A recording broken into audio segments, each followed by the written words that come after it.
안녕하세요. 저는 여주에 살고 있는 30대 중반 여자입니다. 결혼 2년 차 만에 이혼을 하게 될 줄 몰랐는데 차라리 잘 된 것 같아 속이 후련합니다. 남편과 결혼한 지 1년 만에 갑자기 잘 다니던 회사를 그만두겠다는 황당한 말을 꺼냈어요.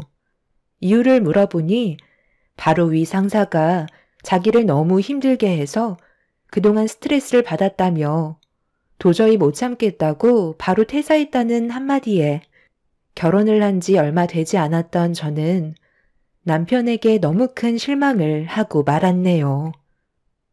당신, 나랑 결혼 전에도 다른 회사에서 상사와의 문제 때문에 일을 그만두지 않았어?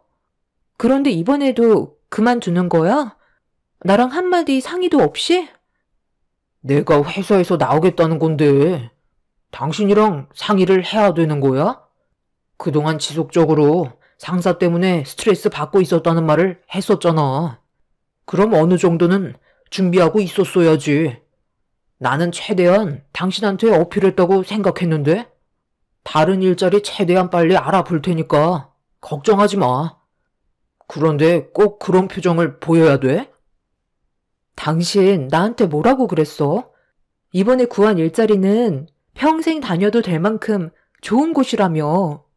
회사 사람들도 다 잘 챙겨준다고 하더니만 이제 와서 한마디 말도 없이 이런 식으로 퇴사하면 당장 지출해야 되는 금전적인 부분들에 차질이 생기잖아. 내가 버는 돈만으론 부족하다는 거 몰라? 우리가 여유 있는 것도 아니고 이제 막 시작해서 대출도 상당히 많은 상태라 혼자선 감당이 안 된단 말이야. 젊은 나이도 아니고 30대가 넘어간 당신이 구할 수 있는 일자리가 얼마나 많다고. 요즘 시기에 취직도 쉽지 않은데 너무 무책임한 행동을 한 것 같아. 상사랑 감정적으로 문제가 있으면 잘 풀면 되는 거잖아. 워낙 고지식한 사람이라 대화도 잘 안 통해. 당신은 내가 힘들어서 그만뒀다는데 그게 그렇게 마음에 안 들어? 이번 달 안에 새로운 일자리 구하면 되잖아. 남편은 자기의 마음을 알아주지 못한다면서 집에 들어왔다가 다시 밖으로 나가 버렸어요. 계획했던 일들이 퇴사를 함과 동시에 모든 게 무너져 버린 상태였죠. 한참의 시간이 지나고 들어온 남편은 술이 머리끝까지 취해선 자기 몸 하나 가누지 못해 방으로 들어가 쓰러져 잠이 들어 버렸고 아무런 걱정 없이 행동하는 남편의 모습이 너무 실망스러워 한숨만 나오게 되었네요. 결혼 초기부터 이런 일이 생기니 앞으로의 결혼 생활이 두려워지기 시작했어요. 그래도 집안의 가장인데 최대한 빠른 시일 내에 안정적인 일자리를 알아볼 거라 믿고 아무 말 없이 기다려 왔었는데 집에서의 백수 생활은 생각보다 오래 걸리고 있었습니다. 저는 하루하루가 말라가는데 남편은 도통 일자리를 구할 생각을 하지 않고 있었어요. 결국 남편과의 갈등이 점점 깊어졌고 화가 올라와 버린 저는 남편에게 불만을 털어놓았습니다. 당신, 나랑 결혼한 이유가 뭐야? 집에서 게임만 하려고 나랑 결혼한 거야? 내가 벌어다 주는 돈으로만 먹고 살려고 나 속인 거냐고. 이건 충분한 이혼 사유 해당되는 거 알지? 나한테 어떤 상황인지 말도 안 해주고 밖에서 힘들게 일하고 퇴근하면 당신은 맨날 게임이나 하고 있는데 내 속이 지금 얼마나 타들어가는지 알아? 계속 이런 식이면 우리 같이 살아갈 수가 없어. 당신이 생각하는 결혼 생활이 이런 건 아니잖아? 앞으로 어떻게 할 건지 확실하게 말을 해봐. 내가 하루 종일 놀았을 것 같아? 나도 이리저리 일자리 알아보고 있다가 잠깐 머리 좀 식히려고 게임 좀 했던 것뿐인데 당신이 앞뒤 상황을 모르니까 내가 하루 종일 노는 것처럼 보이는 거야.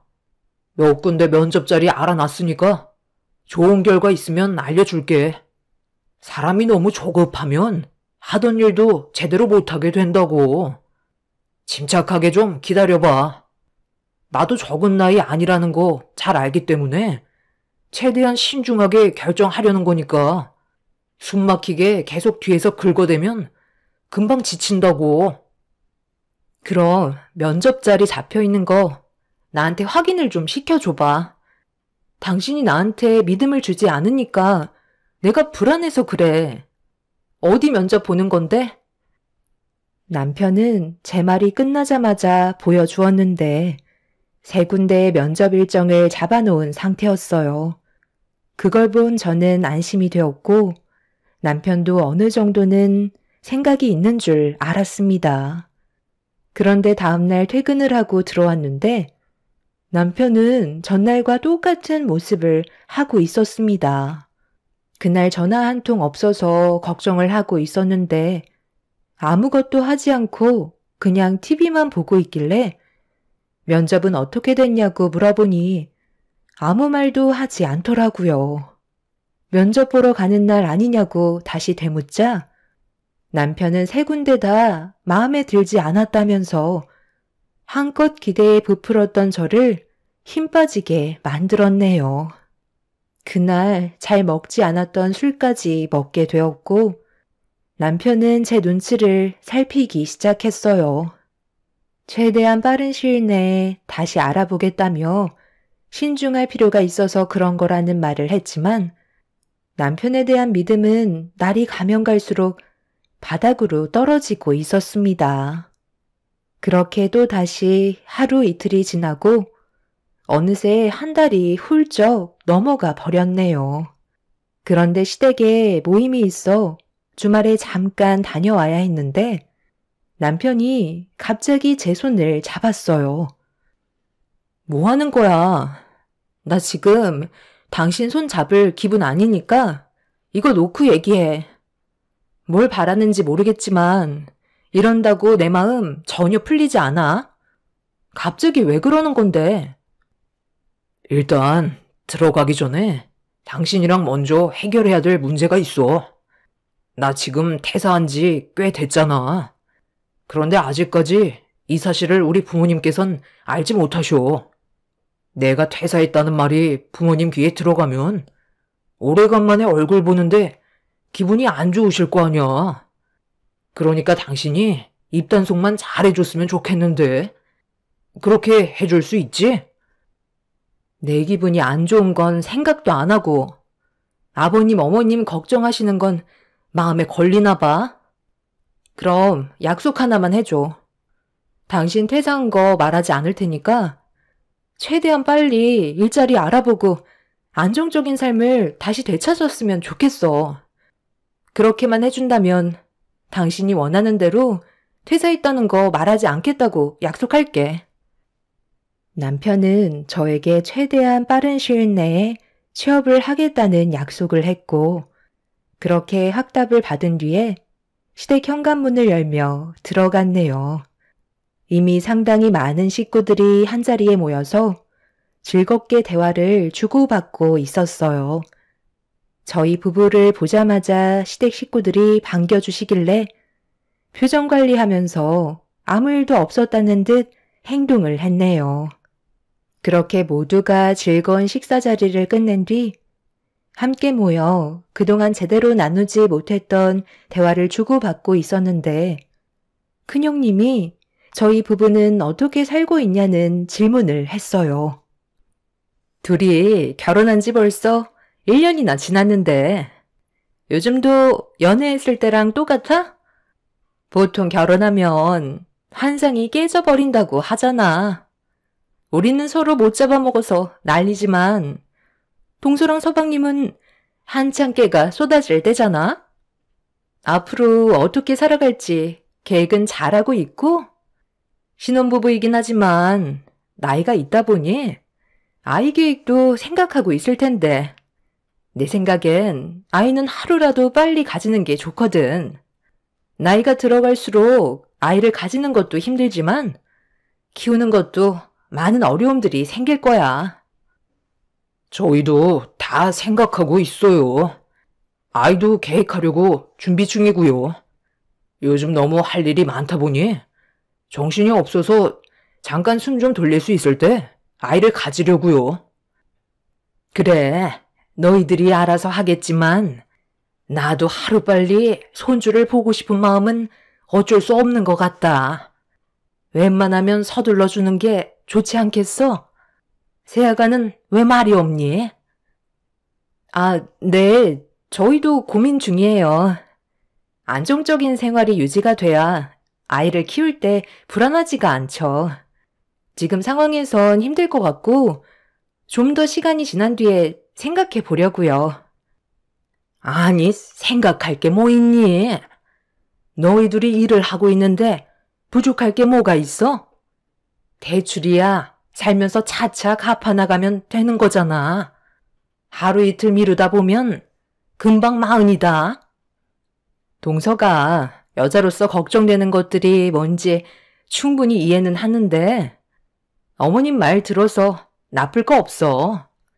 말 나온 김에 이번에 우리 회사에서 남자 직원 한 명 채용하려고 하는데 서방님 혹시 생각 있으세요? 지금 다니는 회사보다 월급도 좋고 가족이니까 승희 아빠가 더 신경 써서 챙겨줄 텐데 이번 기회에 한번 진지하게 고민해 보는 것도 좋을 것 같은데요. 가족들끼리 일을 하면 서로 조심스러운 부분들이 생기다 보니 저는 일반 직원을 뽑는 게 좋을 것 같다고 했는데 승희 아빠가 서방님이 들어오면 좋을 것 같다고 하도 부탁을 해서 진지하게 고민한 끝에 서방님이 좋다면 받아주기로 했거든요. 지금 받는 월급이 얼마나 된다고 했었죠? 저번에 듣기론 300 초반인 걸로 알고 있었는데 저희와 함께 일하면 400 초반으로 맞춰드릴게요. 대출도 많이 받았다고 하니까 여러 가지로 많이 부족하잖아요. 동서가 임신도 하게 되면 휴직도 해야 될 텐데 그렇게 된다면 부담도 많이 느끼게 될 테니 이번 기회에 저희 회사로 들어오세요. 아, 정말요? 그렇게까지 신경 써주신다면 저희야 정말 좋죠. 솔직히 빚도 적지 않은 상황에서 허덕이고 있는데 아이까지 생기면 더 힘들어지니까 빚을 어느 정도 갚고 난 이후에나 여유가 생기면 아이를 가질 생각이었거든요. 저희가 지금 상황에서 가릴 처지는 아니잖아요. 최대한 빨리 정리하고 들어가면 되겠어요. 안 지금 큰형 밑으로 들어가서 일을 하란 말이야? 그게 얼마나 불편한 일인 줄 알아?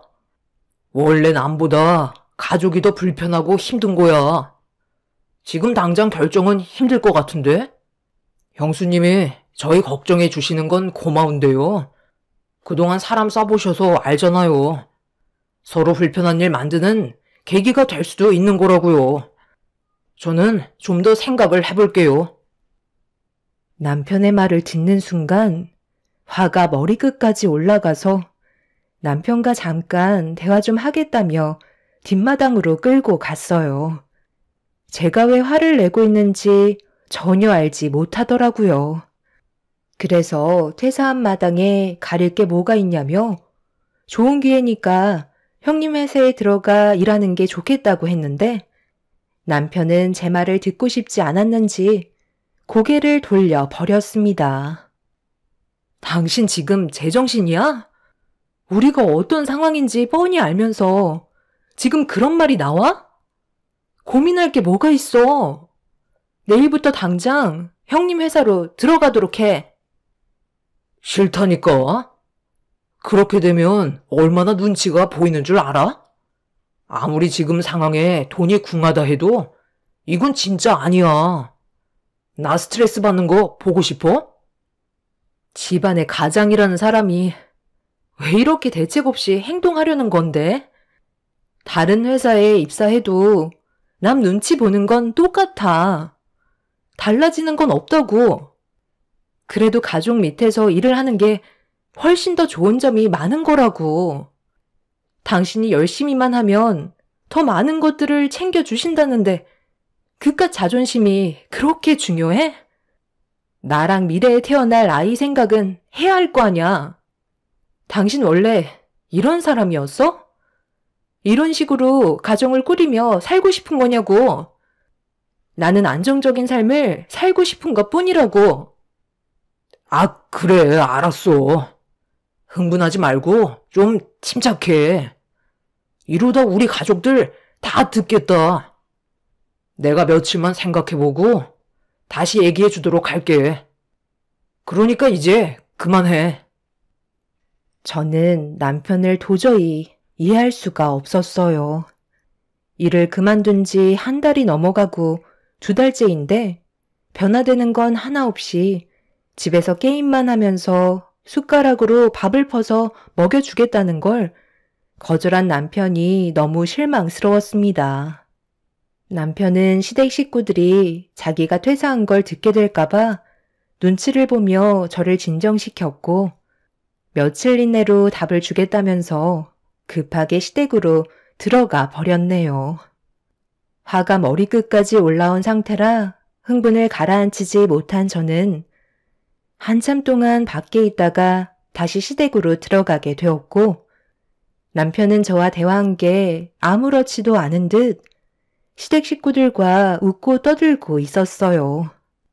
그렇게 시댁에서 힘들게 표정 관리만 하다가 집으로 돌아왔고 남편과는 냉전 사이가 되어 버렸네요. 며칠 이내로 결정을 내서 답을 주겠다는 말에 믿고 기다렸는데 저에게 아무런 말도 하지 않길래 다시 제가 물어보고 말았어요. 며칠 전에 나한테 답을 준다고 하지 않았어? 왜 아직까지 아무 말도 하지 않는 건데? 벌써 3일이나 지났다고. 당신 일하기로 결정 아직 못한 거야? 아, 그거? 얘기 벌써 끝났는데? 그냥 안 하기로 했어. 내가 원하는 일을 하는 게 훨씬 더 적합할 것 같거든. 그래야 오래 일을 하지. 형 밑에서 일을 하다가 체질에 안 맞아서 금방 그만두면 그게 더 손해잖아? 그러니까 나 믿고 조금만 기다려줘. 최대한 서둘러서 좋은 일자리 구해보도록 할게. 실망하지 않았지? 며칠간 고민하고 결정했다는 남편의 말 한마디는 저를 좌절시키고 말았어요.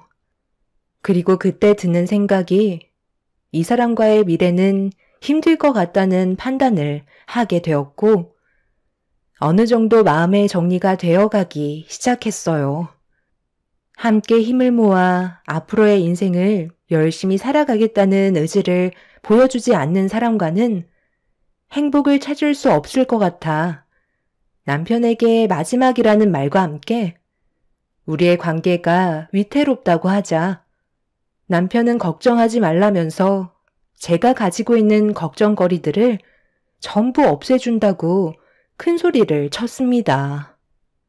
그동안 함께했던 모든 날들을 정리할 마음으로 남편에게 주었던 기회이기 때문에 실망을 안겨주지 않길 간절히 바라고 있었습니다.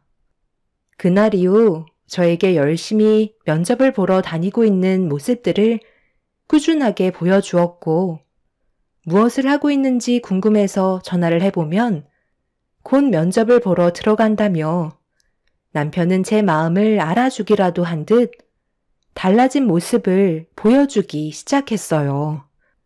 활동적으로 바뀐 모습에 굳어져 있던 제 마음이 조금씩 녹아내리고 있었는데 전화 한 통이 왔어요. 남편이 취업을 하게 됐다는 좋은 소식을 전해주었고 그동안 저 혼자 말 못할 무게를 감당해야 했던 날들이 너무 힘들었는지 눈물을 흘리고 말았습니다. 길고 길었던 고통 속에서 빠져나오니 제 마음도 자연스럽게 풀리게 되었고 남편은 새로운 일자리에서 열심히 일을 하게 되었네요. 비록 형님이 추천해 주신 일자리보다는 보수가 적었지만 그래도 남편이 일을 한다는 것만으로도 저에게는 너무나 큰 힘이 되어 주었어요.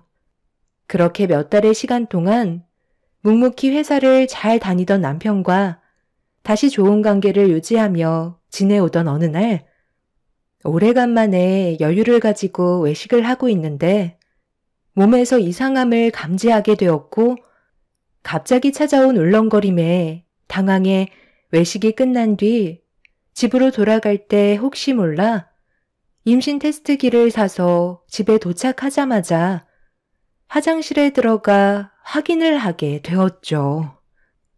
이상했던 느낌은 예상대로 테스트기에 두 줄이 선명하게 찍힌 걸 볼 수 있었습니다.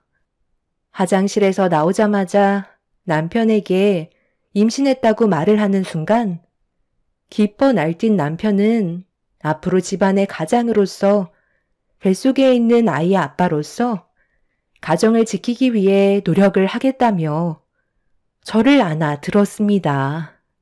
달라진 남편의 모습이 저를 안심시켜 줬기 때문에 더욱더 책임감이 뒤따라 앞으로는 걱정이 없을 줄 알았어요. 계획하지 못했던 뱃속의 아이까지 찾아와 버렸으니 남편이 짊어져야 할 무게는 조금 더 무거워지게 되었죠. 그리고 임신 소식을 듣게 된 양가 집안에서는 저희 부부에게 축하한다며 많은 축복을 주셨고 시모는 임신한 제 손을 잡으며 간절하게 부탁 하나를 하셨어요. 아직 성별도 모르는데 아들 손자를 원하고 계셨습니다. 그건 제가 어떻게 할 수 있는 게 아니라고 설명을 드렸네요.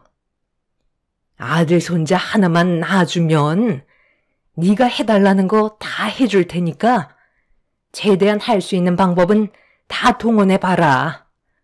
처음엔 손녀가 참 이뻤는데 시애미가 손녀는 이제 지긋지긋하다.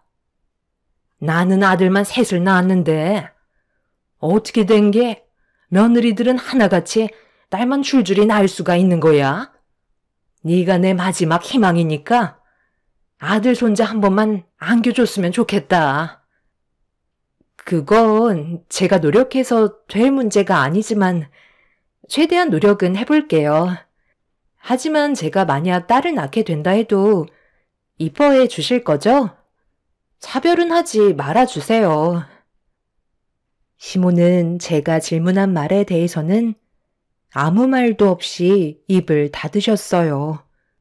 눈빛에선 절대적으로 아들을 낳아야 한다는 말을 하고 계셨습니다.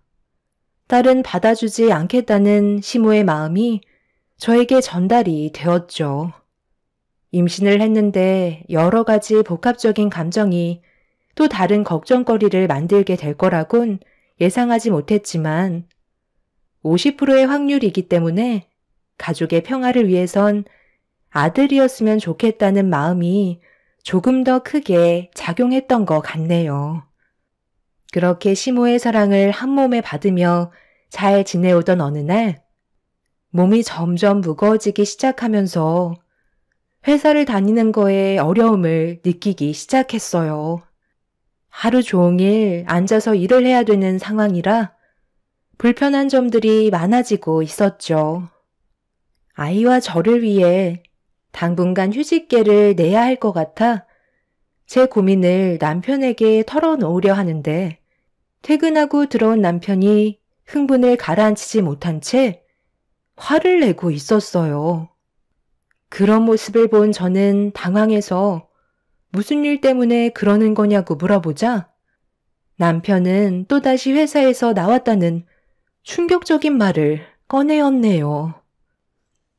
뭐라고? 아니, 다닌 지 얼마나 됐다고 왜 또 퇴사를 하는 건데? 이제 겨우 6개월 지났다고. 웬만하면 그냥 다니지. 꼭 퇴사를 해야만 하는 이유가 있었던 거야? 아니, 사장이 내가 실수한 것도 아닌데 내 탓으로 돌리잖아. 그래서 억울하다고 하니까 잘못을 인정하지 않는다고 갑자기 화를 내는 거야. 정말 어이가 없어서 그냥 퇴사하겠다고 나와버렸어. 내가 뭘 그렇게 잘못했다고 직원들 보는 앞에서 나한테 쪽을 주냐고. 오래간만에 괜찮은 직장에 취직했는데 사장 눈만 아니면 계속 다닐 수 있었지만 어쩌겠어. 다른 일자리 알아봐야지. 그래도 6개월 정도 일했으니 어느 정도는 버틸 수 있잖아. 모아놓은 돈으로 잠깐만 생활하도록 하자. 당신 회사가 장난이야? 사장이랑 안 좋은 일이 있었어도 충분히 대화로 풀어나갈 수 있었잖아. 이제야 숨통이 트일만 하니까 또 일을 저질러? 당신 원래 이렇게 끈기 없는 사람이었어? 몇 달 있으면 뱃속에 있는 아이도 세상 밖으로 나오는데 불행만 안겨줄 거야? 왜 이렇게 철없이 구는 건데? 내가 이러고 싶어서 그런 게 아니라는 거 잘 알면서 그래? 일자리는 많이 있다고. 사장이란 놈이 인재를 못 알아보고 막대한 게 잘못인데 왜 나한테 뭐라고 그래? 저는 결국 그 자리에 주저앉아 눈물을 펑펑 쏟아냈고 남편은 저를 보며 답답하다면서 술이나 한잔하러 나갔다 오겠다며 6개월 전과 똑같은 행동을 보여주고 있었습니다. 앞으로 어떻게 살아가야 할지 더 이상 앞이 보이지 않았어요. 이런 상황 속에 하필 다음 날이 시모와 뱃속에 있는 아이의 성별을 확인하러 가는 날이었죠. 시모는 들뜬 마음으로 다음날 아침 일찍 전화를 주셨고 남편은 술에 쩔어 일어나지도 못하고 있었습니다. 그 모습을 보고 있는데 너무 화가 치밀어 올랐던 저는 찬물을 한 바가지 퍼서 입을 벌리고 자고 있는 남편의 얼굴에 냅다 부어버렸어요. 그리곤 일자리 구하는 동안 집에만 박혀있지 말고 일당직이라도 구해서 일을 하라며 큰 소리친 뒤 밖으로 나와 버렸네요. 남편은 술이 덜 깨선 온갖 짜증을 내며 자기 얼굴에 찬물을 부었다고 화를 내고 있었습니다. 그렇게 현관문을 박차고 나온 저는 시모와 함께 산부인과를 찾아가게 되었고 남편과의 고민에 대해 털어놓으려 하는데 시모는 뱃속에 있는 아이가 아들일 것 같다며 한층 들떠 계셔서 제가 가진 고민이 입 밖으로 나오지 않았네요. 결국 아무 말도 하지 못한 채 산부인과에 들어가 초음파 검사를 하는데 뱃속에 있는 아이가 웅크려서 모습을 잘 보여주지 않았어요. 좀 전에 남편과 한바탕 하게 되면서 아이가 많이 놀랐는지 움직이지도 않고 있었네요. 시모는 원장님의 입만 바라보면서 아들이길 바라는 간절한 마음에 양손을 모으며 쳐다보고 있었는데 고개를 갸우뚱하며 한참 동안 초음파로 뱃속에 있는 아이의 상태를 보다가 아주 이쁘게 생겼다는 한마디를 꺼내셨습니다. 그 순간 시모는 손에 땀이 날 정도로 모으고 계셨던 양손이 두 쪽으로 갈라지더니 충격받으신 얼굴로 원장님께 다시 한번 되물었고 원장님은 이쁘게 생겼다며 치마가 잘 어울릴 것 같다는 말을 꺼내셨네요. 그 말을 끝나기가 무섭게 시모는 진료실 문을 열며 밖으로 나가셨고 제가 꼭 죄를 지은 것 마냥 고개가 저절로 내려가더라고요. 그렇게 진료실에서 조심스럽게 걸어 나왔는데 시모는 이미 산부인과에서 나가 집으로 돌아가 버리셨습니다. 그날 이후 시모는 저를 대하는 태도가 180도 달라지셨고 남보다 못한 존재로 추락하고 말았네요. 결국 이런 시모와 남편과의 문제점들이 저를 더 이상 버티지 못하게 만들었어요. 남편은 똑같은 패턴으로 생활을 하고 있는 게 너무 한심해 보여 집에 있는 컴퓨터를 전부 부숴버렸습니다. 노발대발하며 난리친 남편은 그날 이후 집에는 잘 들어오지 않았고 이제는 아예 일자리도 알아보려 하지 않았어요. 더 이상은 안 되겠다 싶어 이혼을 결정하게 되었죠. 어디서 무얼 하는지 남편은 새벽에 잠깐 집에 들어와 샤워하고 옷만 갈아입은 채 다시 밖으로 나갔어요. 제가 이혼 준비를 하고 있다는 건 꿈에도 모른 채 말이죠. 그렇게 하나하나 준비해가며 앞으로 있게 될 일들에 대해 계획을 세우고 있는데 어느 날 변호사 사무실에서 볼일을 마치고 집으로 돌아가려고 밖으로 나오던 도중 카페가 앞에 보이길래 단 게 먹고 싶어 과일 주스 하나 먹으려고 카페 문을 열고 들어갔어요. 그렇게 생과일 주스 한 잔을 건네받은 뒤에 몸을 돌렸는데 그 순간 제 앞에 시모가 저를 바라보고 계셨네요. 너무 갑작스러운 상황이라 흠칫 놀라며 어색한 인사를 드리는 사이 시모는 제 손에 들고 있던 명세서와 카드를 낚아채셨고 결제 내역을 확인하시곤 눈이 휘둥그레지셔서는 저한테 막말을 퍼부으시더니 자기 아들이 힘들게 벌어모은 돈으로 제 배만 불린다며 많은 사람들 보는 앞에서 만삭인 제 뺨을 명세서로 사정없이 내려치셨어요. 너무 놀라 뭐 하시는 거냐고 소리를 지르자 딸이라서 딸기 주스를 시켜 먹냐는 어이없는 말을 꺼내시더니 제 손에 들고 있던 주스를 빼서 뚜껑을 열은 뒤 머리 위로 부어 버리셨네요. 지금 이게 뭐 하시는 거죠?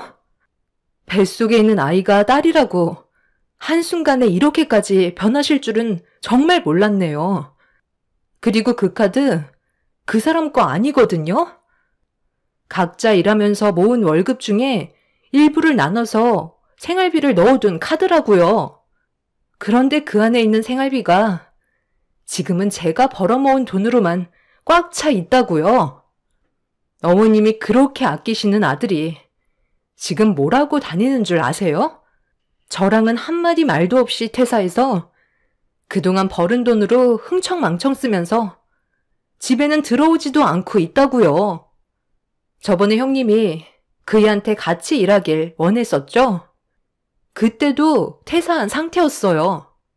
지금까지 제 속이 얼마나 타들어갔는지 아세요?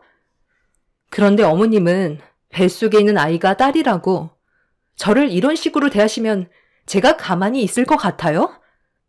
방금 하신 행동에 대해서는 그냥 넘어가지 않을 거예요. 너 방금 뭐라고 그랬니? 내 아들이 지금 백수라는 거야? 그걸 왜 이제야 얘기하는 건데? 미리 말을 했다면 이런 일도 없었을 거 아니야? 제가 고민거리를 털어놓고 싶어도 그이가 어머님 걱정하실까봐 말하지 말라고 했었어요. 그런데 지금은 상황이 달라졌으니 전부 다 얘기하는 게 좋겠죠. 저 그이랑 이혼하기로 결정했어요. 지금 변호사 사무실 다녀오는 중이고 제가 받은 상처와 손해에 대해 소송 걸기로 했으니까 그런 줄 알고 계세요. 아, 그리고 하나 말씀 안 드린 게 있는데 어머님이 그날 산부인과에서 딸이라고 저만 버려두시고 집에 돌아가셨죠?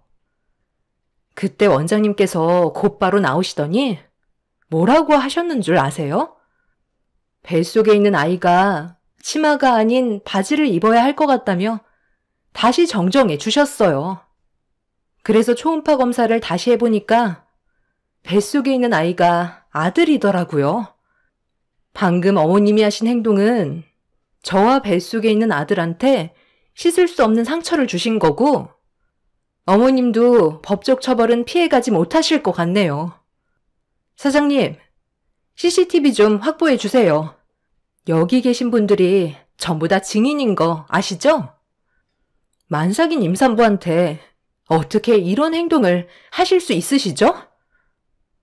카운터에서 모든 상황을 지켜보신 사장님께선 진정하라며 저에게 얼음물을 건네주셨고 그걸 받자마자 시모의 얼굴에 뿌려버린 뒤 밖으로 나가려 하는데 남편이 어떤 여자와 손을 잡고 건물로 들어가더라고요. 그걸 본 저는 너무 놀라 급하게 따라 들어갔는데 그곳은 충격적이게도 PC방이었고 남편은 그 여자와 같은 게임을 하며 즐거워하고 있었습니다. 저를 뒤따라온 시모는 자기 아들의 행동에 엄청난 실망을 했는지 남편의 머리끄덩이를 잡고 PC방에서 난리를 치고 말았네요. 남편은 그동안 게임상에서 만난 여자와 현실적으로 만남을 가지고 있던 거였어요. 결국 이런 충격적인 사실들이 전부 밝혀지면서 더 이상 용서받을 수 없는 상황까지 오고야 말았네요. 저는 남편에게 이혼 위자료에 소송을 걸었고 게임상에서 만났다던 여자에게도 상간녀 소송을 진행하게 되었네요. 그리고 임산부인 저를 함부로 대했던 시모에게도 제가 받은 상처에 대한 정신적인 손해배상을 요구하게 되었어요. 시모는 땅을 치며 후회하셨고 뱃속에 있는 아이가 손녀가 아닌 손자라는 사실을 알게 된 이후 다시 돌아와 달라고 애원하셨지만 백수아들 끼고 천년만년 사시라며 뒤도 안 보고 큰 소리 친 뒤 인연을 끊게 되었네요. 그날 이후 시모의 집안에는 역풍이 불었고 남편은 자기 인생 알아서 하겠다며 개차반같이 살다가 게임에서 만난 여자와 오토바이를 타고 가다가 큰 사고가 나게 되면서 현재 혼수 상태에 빠졌다고 합니다. 깨어나지 못하는 상황이 되자 시모는 다시 저에게 찾아와 제 목소리를 들어야 그 사람이 일어날 수 있다며 저를 데리고 병원을 가고 싶어 합니다. 부모님께선 절대적으로 반대를 하셨지만 시모는 최근까지 저희 집에 찾아오셔서 부모님께 용서를 구하며 저를 데리고 병원에 함께 가길 원하고 계시네요. 제 목소리를 들으면 분명 눈을 뜰 수 있을 거라고 믿고 있는 것 같아 보였어요. 하지만 부모님께서도 남편과 시모의 행동에 너무 큰 실망을 하셔서 더 이상 얼굴을 마주하지 않으십니다. 비록 제 인생에 삐걱거림이 있었지만 두 번의 불행은 없을 것 같네요. 그 사람의 잘못된 행동이니 그만한 대가를 치른 듯 합니다. 앞으로는 제 삶이 조금이나마 밝아졌으면 좋겠어요. 건강하게 태어난 아들과 함께 남은 인생 열심히 살아가도록 하겠습니다. 제 사연 들어주신 분들 정말 감사합니다. 안녕하세요. 사람 앞일은 정말 모른다는 말이 요즘 들어 뼈저리게 와닿는답니다. 저는 경기도에 살고 있는 여성입니다. 모든 건 뿌린 대로 돌아가는 법이라고 하죠. 저 역시 이 말을 가슴 깊이 새겨들으며 항상 제 언행과 제 행동에 조심하는 편이기도 하죠.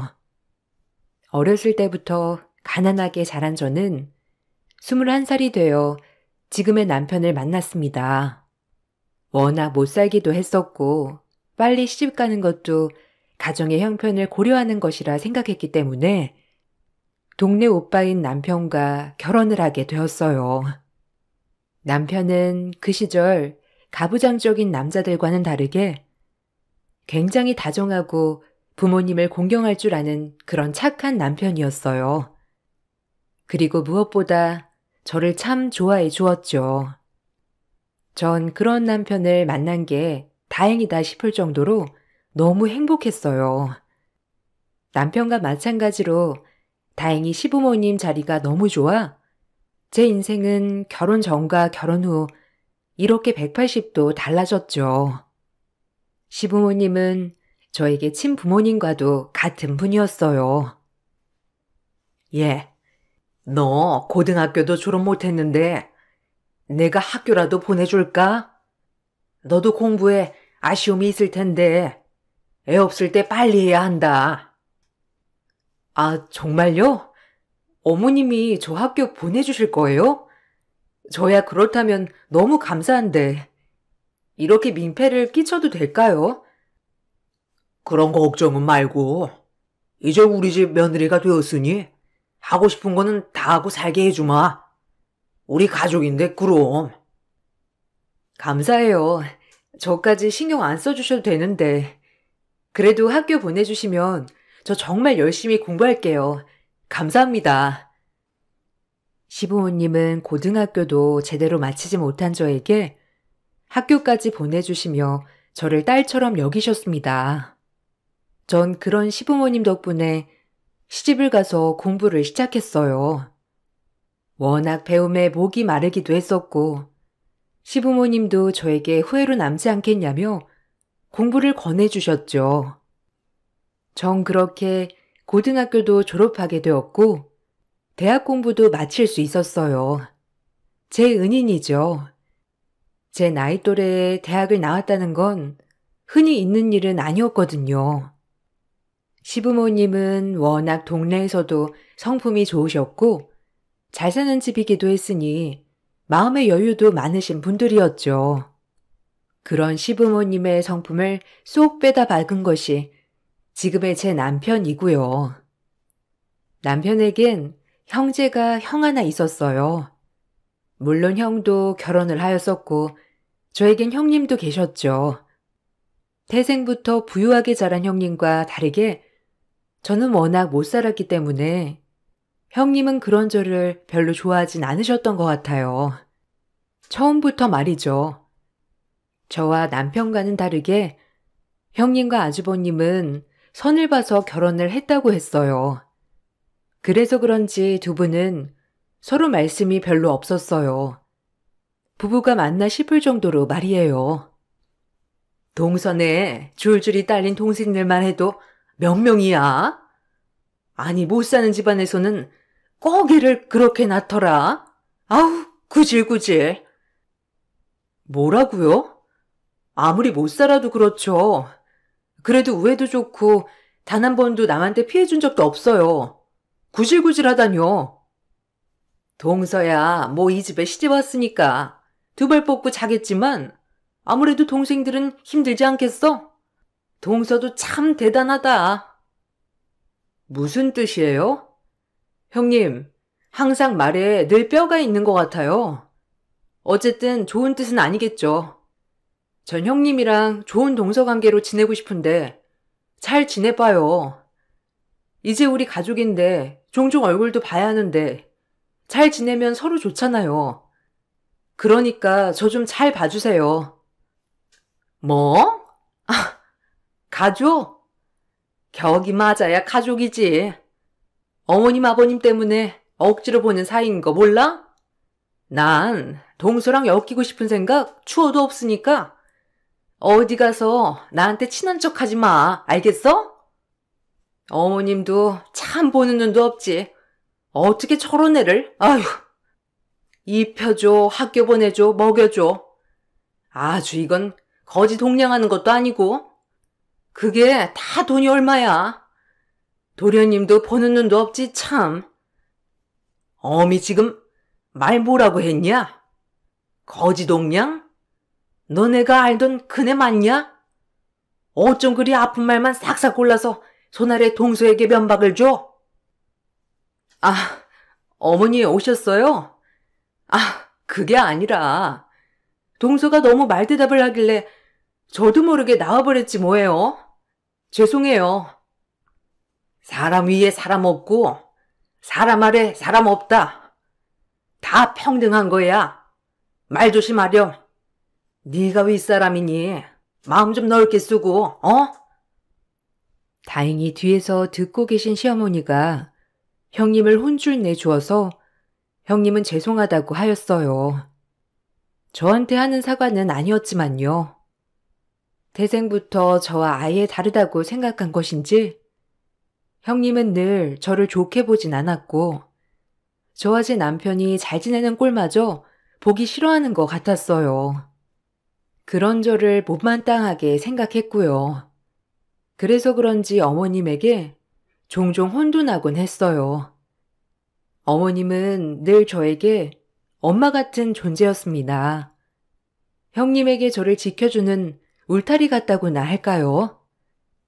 전 그런 시부모님에게 늘 감사했고요.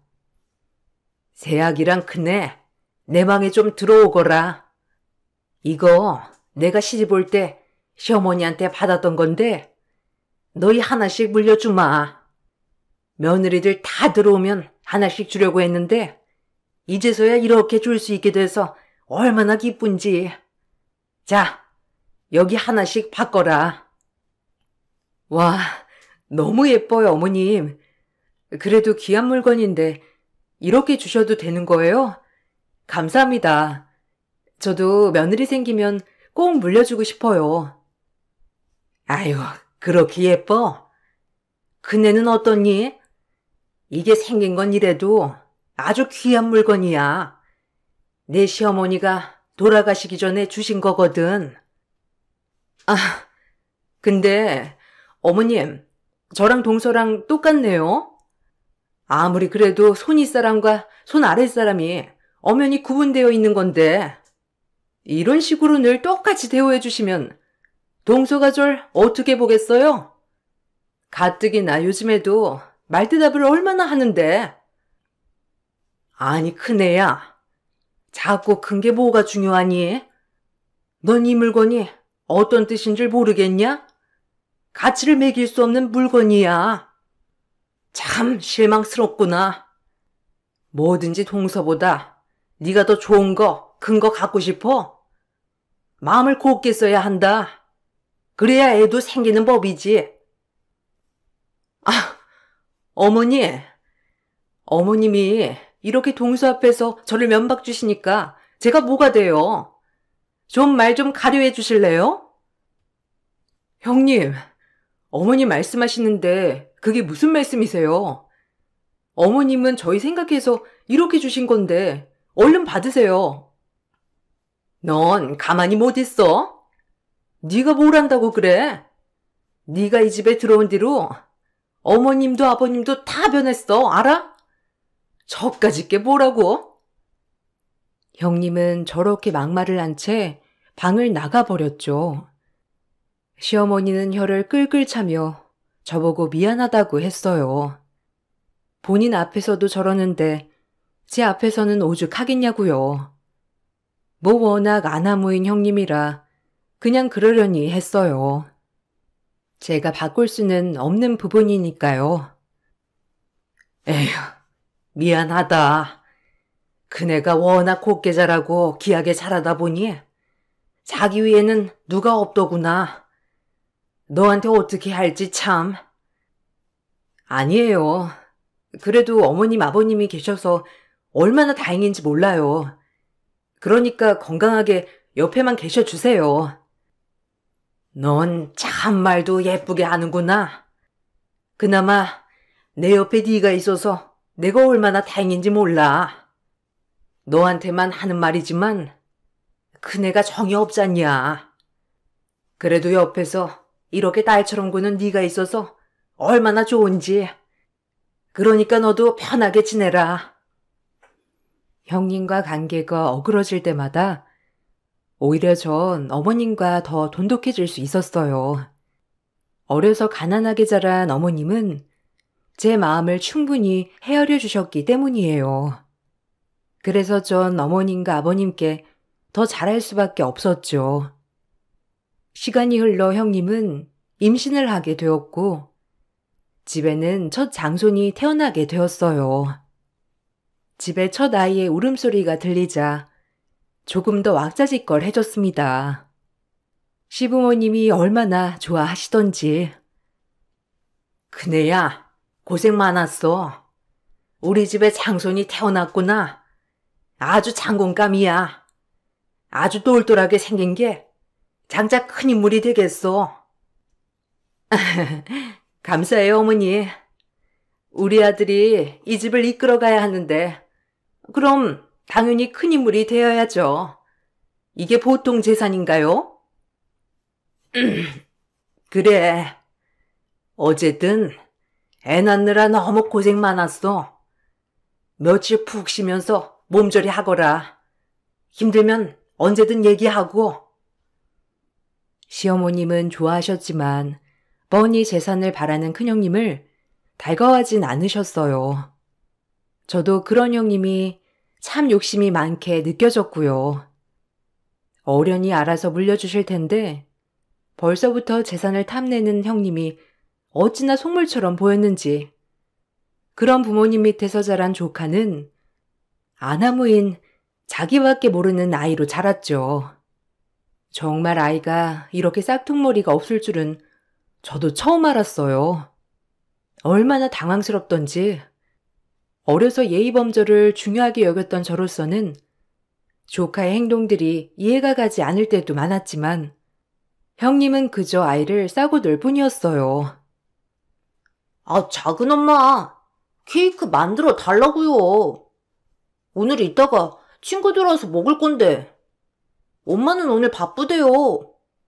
그럼 작은 엄마가 해줘요. 미안해, 준우야. 작은 엄마는 오늘 시장도 가야 하고 할머니 심부름도 해야 해. 대신 내일 만들어주면 안 될까? 아, 먹고 싶다고. 당장 해달라고. 아, 짜증나네, 진짜. 엄마한테 다 말해버릴까 보다. 여기서 작은 엄마가 제일 낮은 사람 아니에요? 뭐? 준우야, 너 말버릇이 그게 뭐야? 말을 예쁘게 해야지. 어른한테 소리 지르고 떼쓰고 그러면 되니? 혼나야겠구나. 어머, 이게 무슨 소리야? 아니, 동서, 왜 그래, 우리 아들한테? 지금 소리 지르는 거야? 웃겨, 진짜. 나한테 화난 거 준우한테 화풀이 하는 거 아니야? 기가 막혀서? 애가 좀 졸을 수도 있는 거지. 애가 없어서 그런가? 사람이 왜 이렇게 뻣뻣해? 형님, 아이한테 그렇게 오냐오냐 하면 어떡해요? 그러니까 준우가 보고 배우는 게 없는 거예요. 형님이 잘 가르쳐줘야죠. 결혼한 지 오래되도록 아이가 없던 저에게 형님은 늘 저런 식으로 얘기를 했어요. 아이가 없어서 그런 거다. 우리 아들한테 소리 지르지 마라. 항상 아들을 감싸고 두셨어요. 전 그럴 때마다 너무 어이가 없었고 가슴에 상처를 많이 받았죠. 난임 여성은 난임 여성이 안다고 아이 없는 이 서러움을 누가 할까요? 전 그래도 조카의 버릇을 고쳐줘야 하기 때문에 형님에게 말을 했죠. 형님, 이렇게 싸우고 둘 게 아니에요. 준우가 말하는 거 들으셨어요? 소리 지르고 화내고 어른한테 이게 당연한 건가요? 엄마면 아들이 어디 나가서 욕먹지 않게 크기를 바라야 하는 거 아니에요? 이건 형님이 가르쳐야 할 것 같네요. 그러니까 야, 너 안 닥쳐? 우리 장순한테 지금 네가 뭔데 이래라 저래라야. 아주 웃기는 짬뽕이네 이거. 애 없는 네가 애를 키워봤어? 너 다시 한 번만 더 우리 아들한테 뭐라고 하는 거 헐리면 가만 안 둘 줄 알아. 알겠니? 이 집에서 밥이라도 얻어먹고 싶으면 내 말 잘 들어. 기가 막히네요. 정말 본인이 애를 얼마나 망치는지도 모르면서 그저 애를 감싸고 들면 단주라는 게 정말 우습네요. 제 말은 씨알도 안 먹혔어요. 그렇게 저는 집에서 조카에게도 무시당하는 사람이 되어가고 있었어요. 그렇게 하루하루 살아가던 중 시부모님은 하루가 다르게 노쇠해져 갔습니다. 그런 시부모님을 전 살뜰히 보살폈고요. 어려서 절 걷어주셔서 지금까지 이렇게 대접받고 살게 해주셨으니 이건 당연히 제가 할 도리라고 생각했어요. 그리고 저희 친부모님과 마찬가지라고 생각했기 때문에 이건 당연한 거라고 생각했죠. 한번 노쇠해지기 시작한 시부모님은 하루가 다르게 쇠약해지셔서 간혹 치매 증상까지 보이셨어요. 아, 할머니, 냄새나. 나한테 오지 마. 엄마, 할머니 나한테 오지 말라고 해. 아, 짜증나, 자꾸. 나한테 오려고 해. 짜증나게. 동서, 어머님 좀 케어 똑바로 할 수 없어? 애가 싫어하잖아.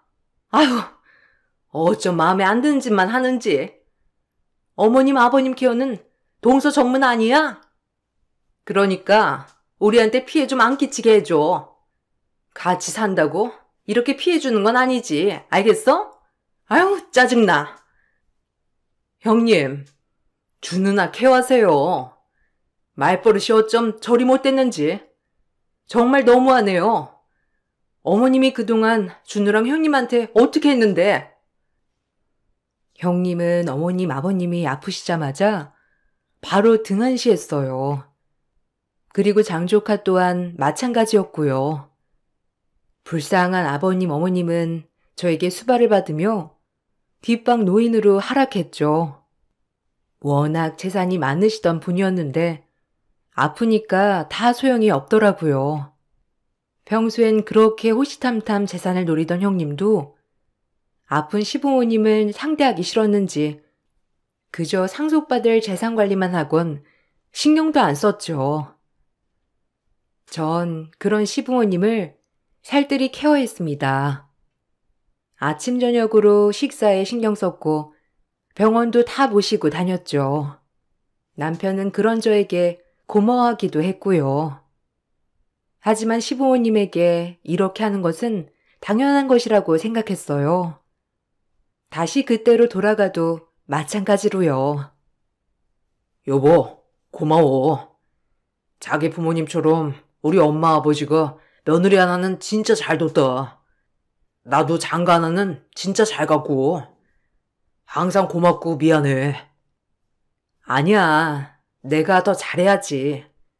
어머님이 그동안 베푼 사랑에 비하면 한없이 모자라. 알잖아, 어머님이 어떻게 했는지. 엄마가 얼른 건강을 회복하셔야 하는데 어떡하냐 진짜. 너도 꼼짝없이 집에만 붙들려 있고 나라도 도와줘야 하는데. 남편은 늘 이런 식으로 제 몸을 살뜰히 아꼈죠.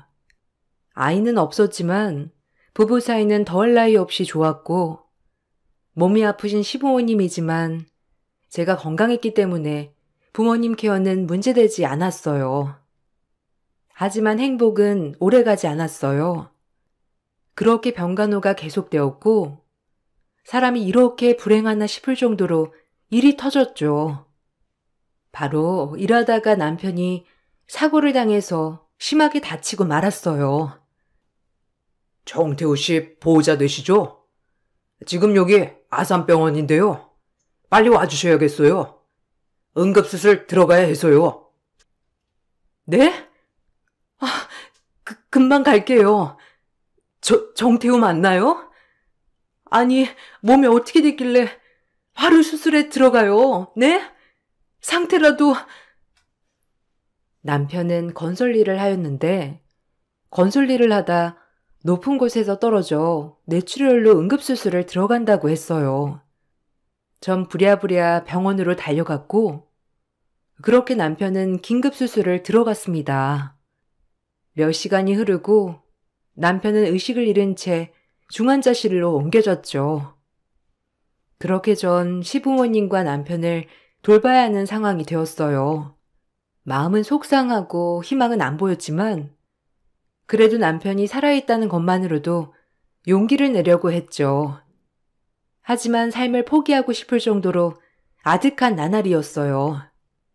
남편은 퇴원을 해서도 병간호를 받아야 할 지경이 되었고 시부모님은 점점 더 쇠약해져 이젠 저까지 못 알아볼 정도가 되었어요. 집에 몸이 안 좋은 사람이 3명이나 되자 형님네는 저에게 더욱더 냉정하게 대하기도 했어요. 얼마나 속이 상하던지 가족이 아니었죠. 아니, 서방님을 요양원에 모시던지 어머님 아버님을 모시던지 집에 병자만 우글우글 어디 멀쩡한 사람이 안 아프고 배겨? 형님, 말 조심하세요. 제가 모시고 있는 거잖아요. 형님은 손 하나 까딱 안 하면서 어떻게 말씀을 그렇게 하세요? 뭐? 이 집에 공짜로 사니까 배는 게 없지? 지금 내가 동선에 얼마나 참고 있는 줄 알아? 셋 다 요양원에 보내던지. 아유, 우리 아들 정서에도 안 좋아, 알아? 집에 쭉 늙은이랑 환자만. 우리 아들이 뭘 보고 배우겠냐고. 집만 오면 환자들인데, 아유, 너무하시네요. 어머님 아버님이 살아생전에 준우를 얼마나 예뻐하셨는데 그렇게 쉽게 말씀하시다니 진짜 너무하세요.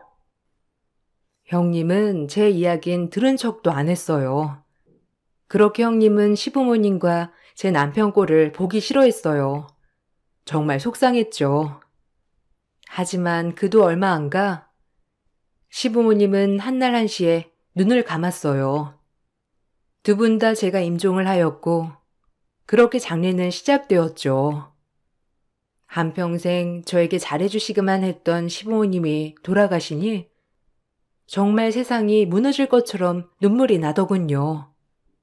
한 번도 시부모님이라고 생각한 적이 없어서 그랬나 봐요. 3일장을 끝내고 시부모님 장지를 마치고 연구차를 타고 오던 길 형님은 차를 세우더라고요.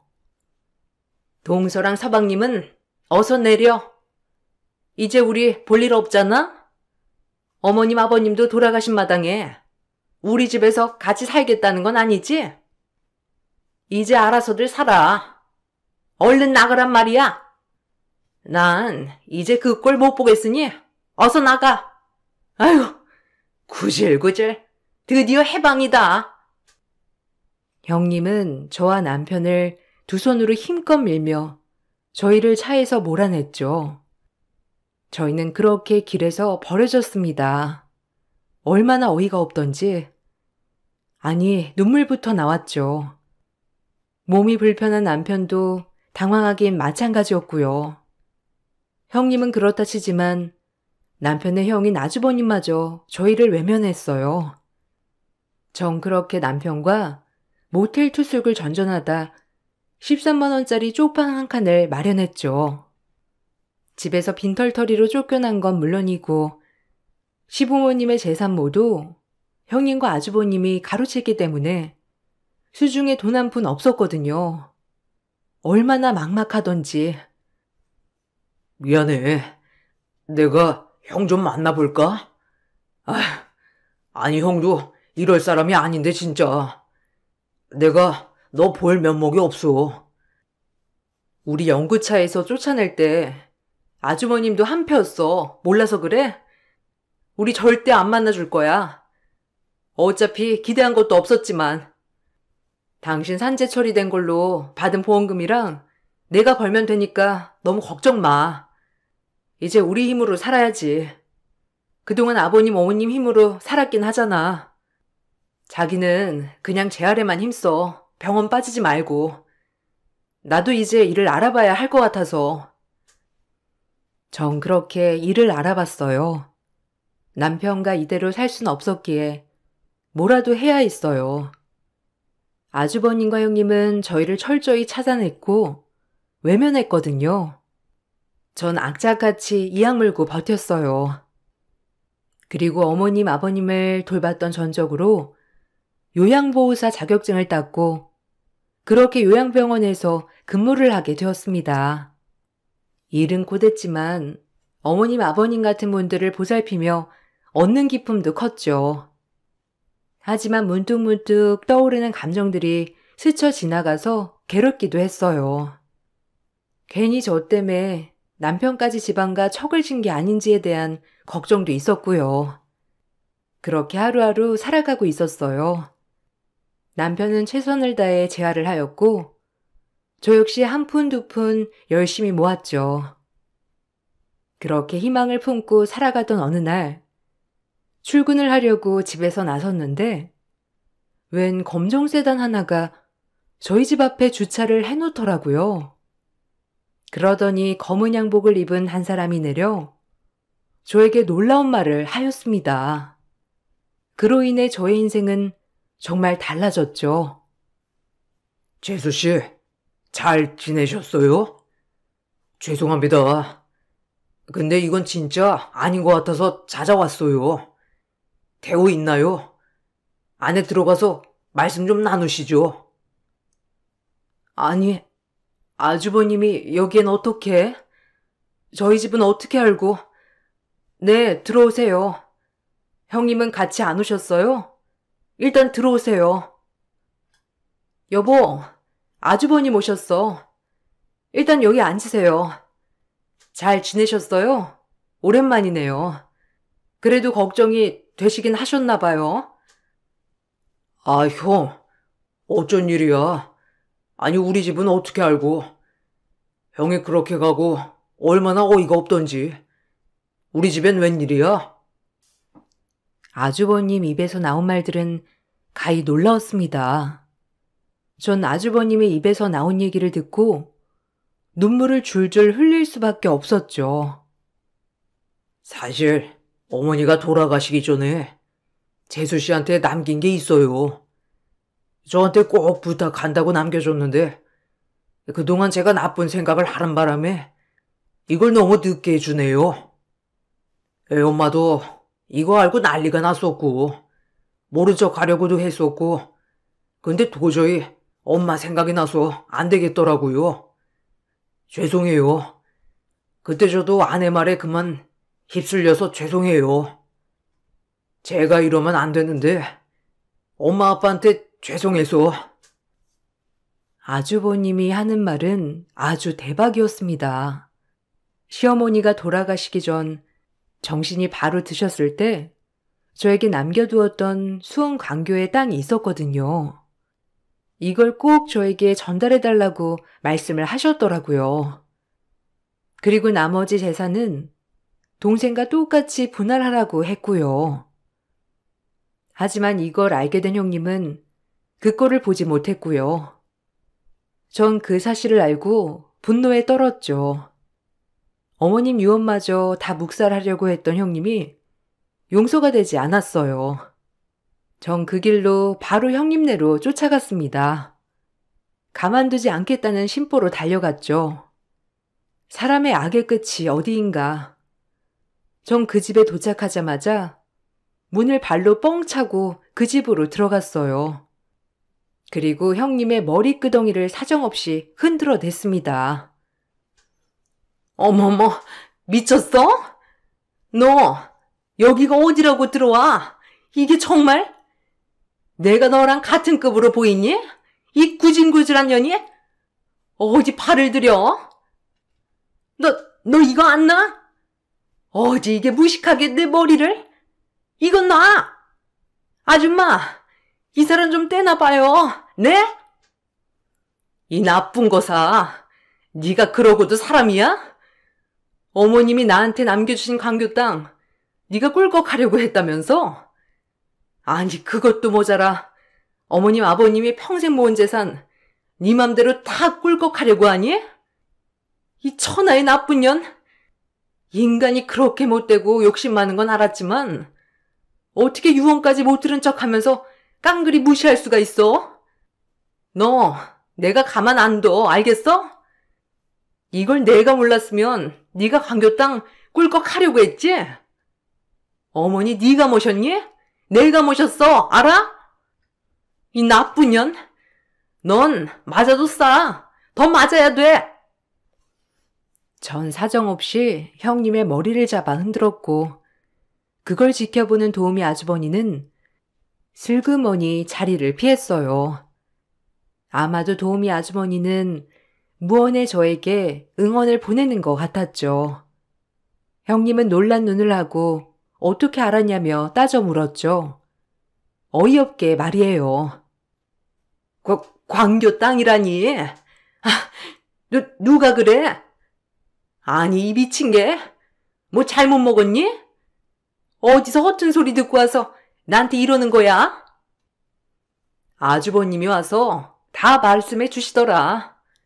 아주버님이 얼마나 네가 한 행동이 기가 막혔으면 집까지 와서 말씀해 주시겠어?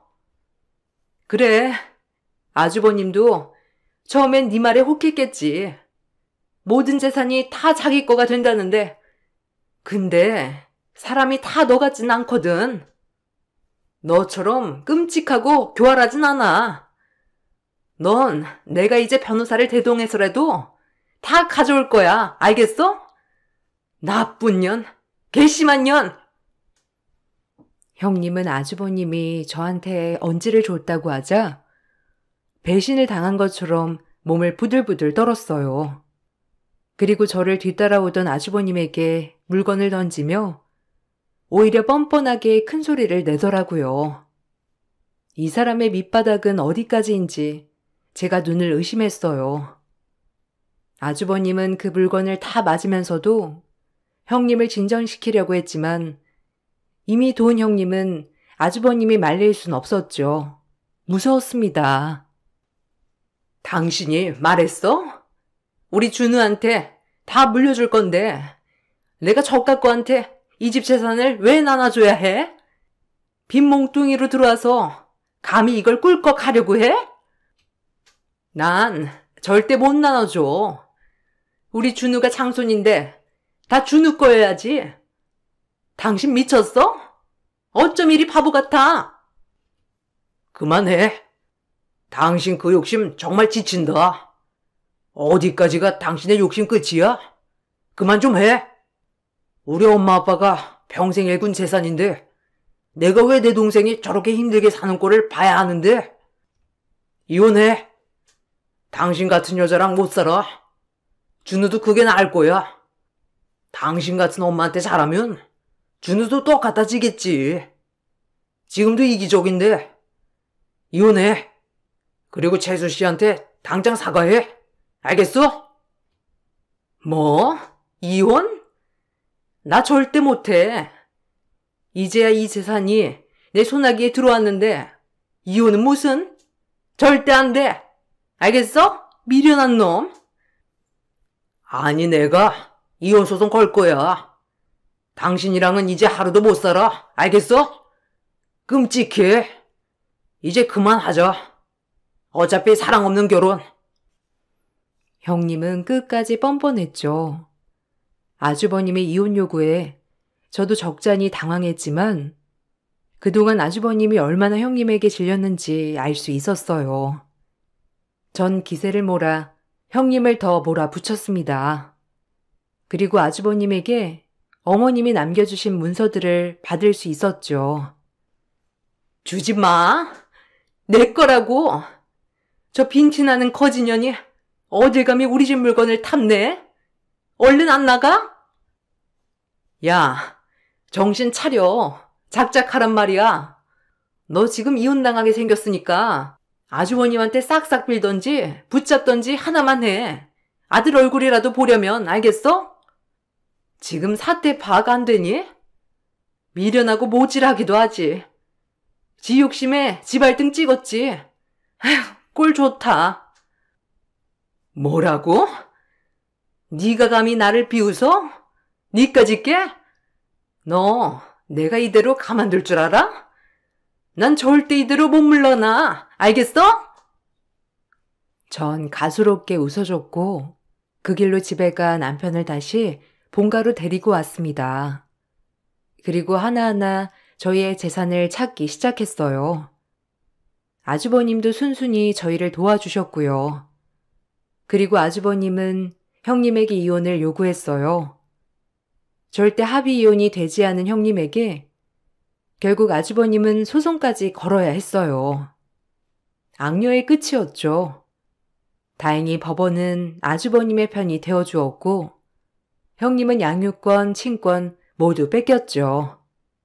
아주버님은 미련 한 톨 없다는 듯이 법원을 빠져나갔고 형님은 미련이 남았는지 저희 집에서 떠나질 않았어요. 아니, 외부인이 우리 집엔 웬일이세요? 얼른 나가세요. 이제 이혼까지 다 끝난 거 아닌가요? 준우는 면접 교섭일 때나 보세요. 이렇게 막 찾아오지 마시고. 아, 상종을 말아야지 내가. 저런 인간이랑 말을 섞다니. 아우, 불결해. 아주머니, 여기 소금 한 바가지 뿌려줘요. 내 이럴 줄 알았지. 사모님 살아계셨을 때부터 못돼 처먹었더니 네 꼴이 이렇게 될 줄 알았다.